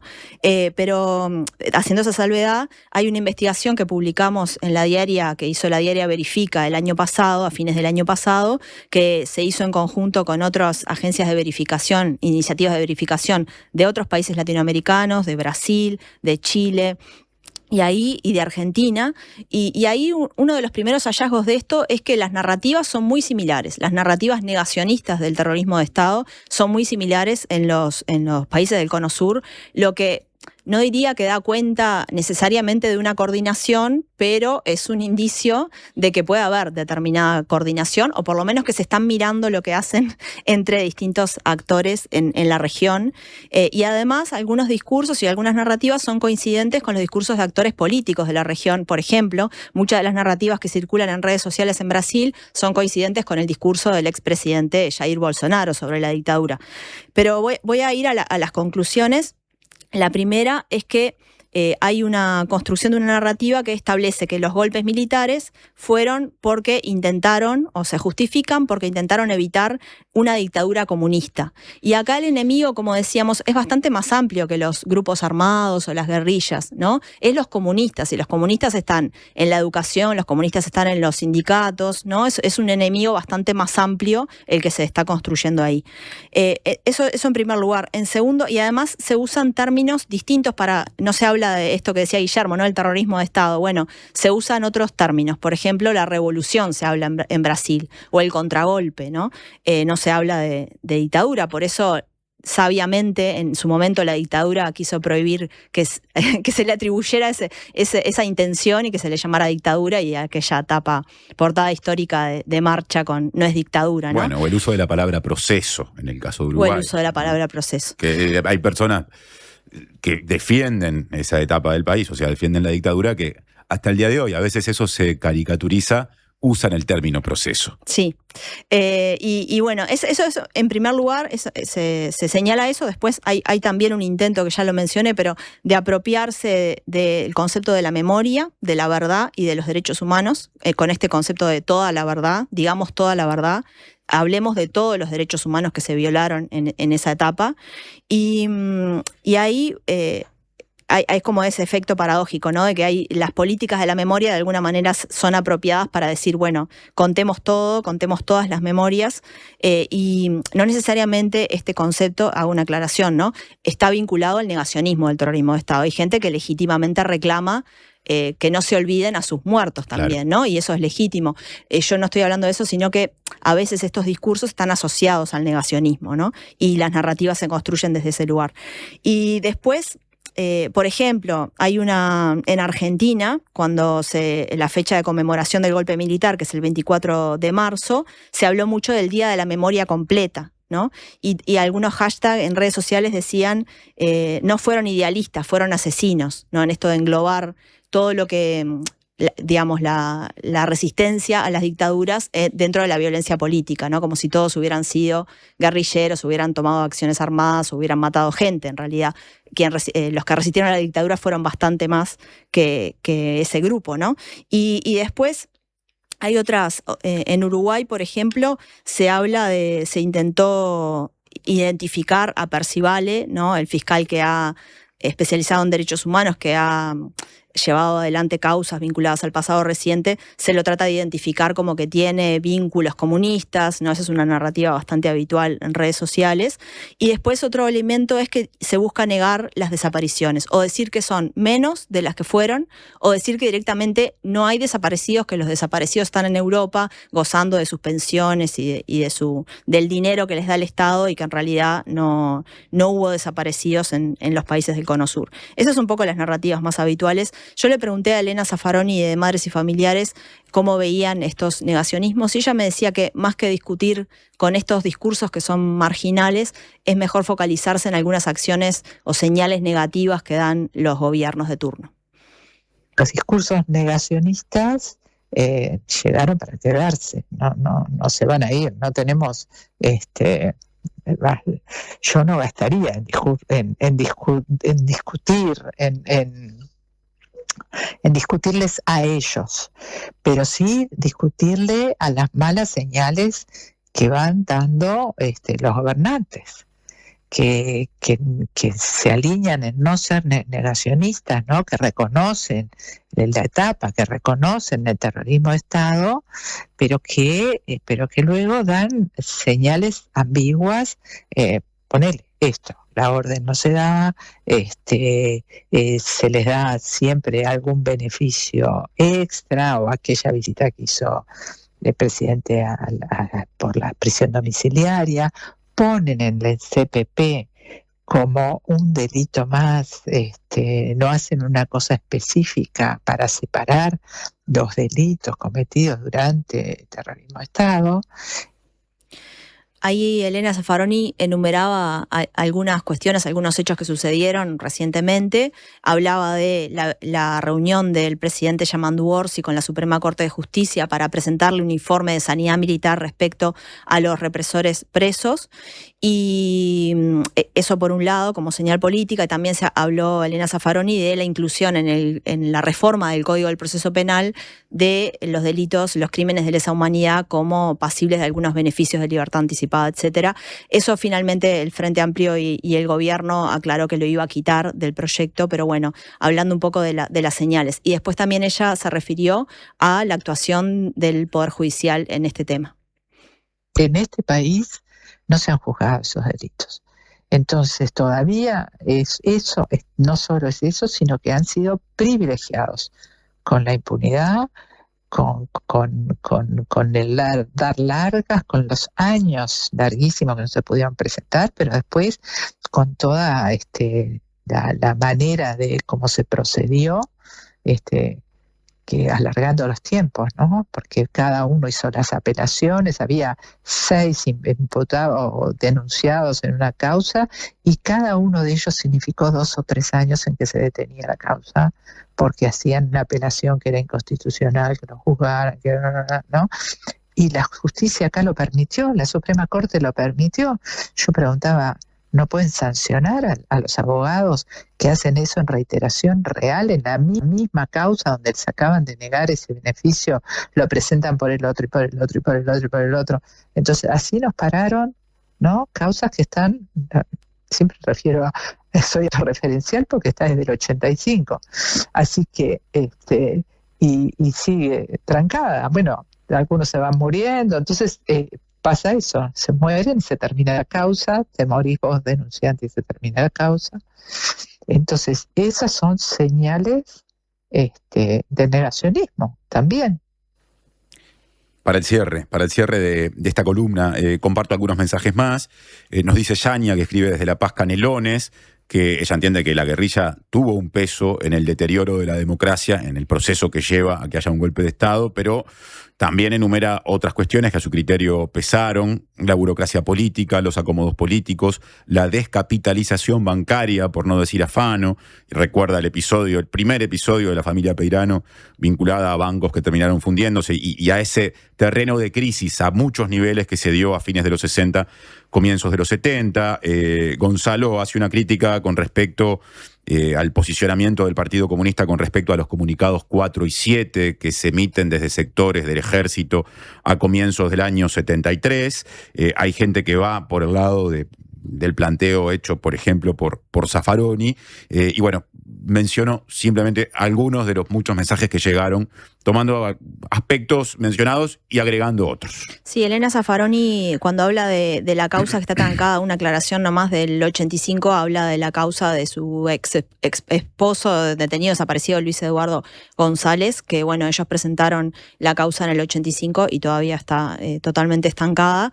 Nada, esa aclaración. Y también quería terminar con estos reclamos de familiares que están todos los años encima de la mesa en la Marcha del Silencio, y estamos debatiendo, discutiendo sobre ellos, y muchas veces con pocos avances, ¿no? Por ejemplo, a nivel judicial, sin duda la creación de la Fiscalía Especializada fue un avance en delitos de lesa humanidad, pero bueno, todavía queda mucho pendiente y seguramente está siendo ya parte, ¿no?, de la discusión pública en estos días. Muchas gracias, Nati, por el informe. Nos vamos a cerrar el programa de hoy con una canción elegida por nuestra compañera Mariana Cianelli, titulada La Memoria. Es una canción de Papina de Palma que tiene que ver con estos temas y con la semana que estamos viviendo, porque en 48 horas, un nuevo 20 de mayo, va a generar una cantidad de marchas del silencio en todo el país, con miles de personas, una vez más en Montevideo, transitando fundamentalmente el 18 de julio, partiendo del último tramo de la avenida Rivera, de la Plaza de los Desaparecidos, si no me equivoco, donde hay un monumento en homenaje a las personas desaparecidas, en Jackson y Rivera, y llegando hasta la Plaza Cagancha. Gracias, Nati. Hasta la próxima. Nos vemos. Con Natalia en la mesa y con la canción mencionada, cerramos un programa que le deja la radio servida a la segunda mañana, que ya vendrá con Sofía Romano. Que pasen bien.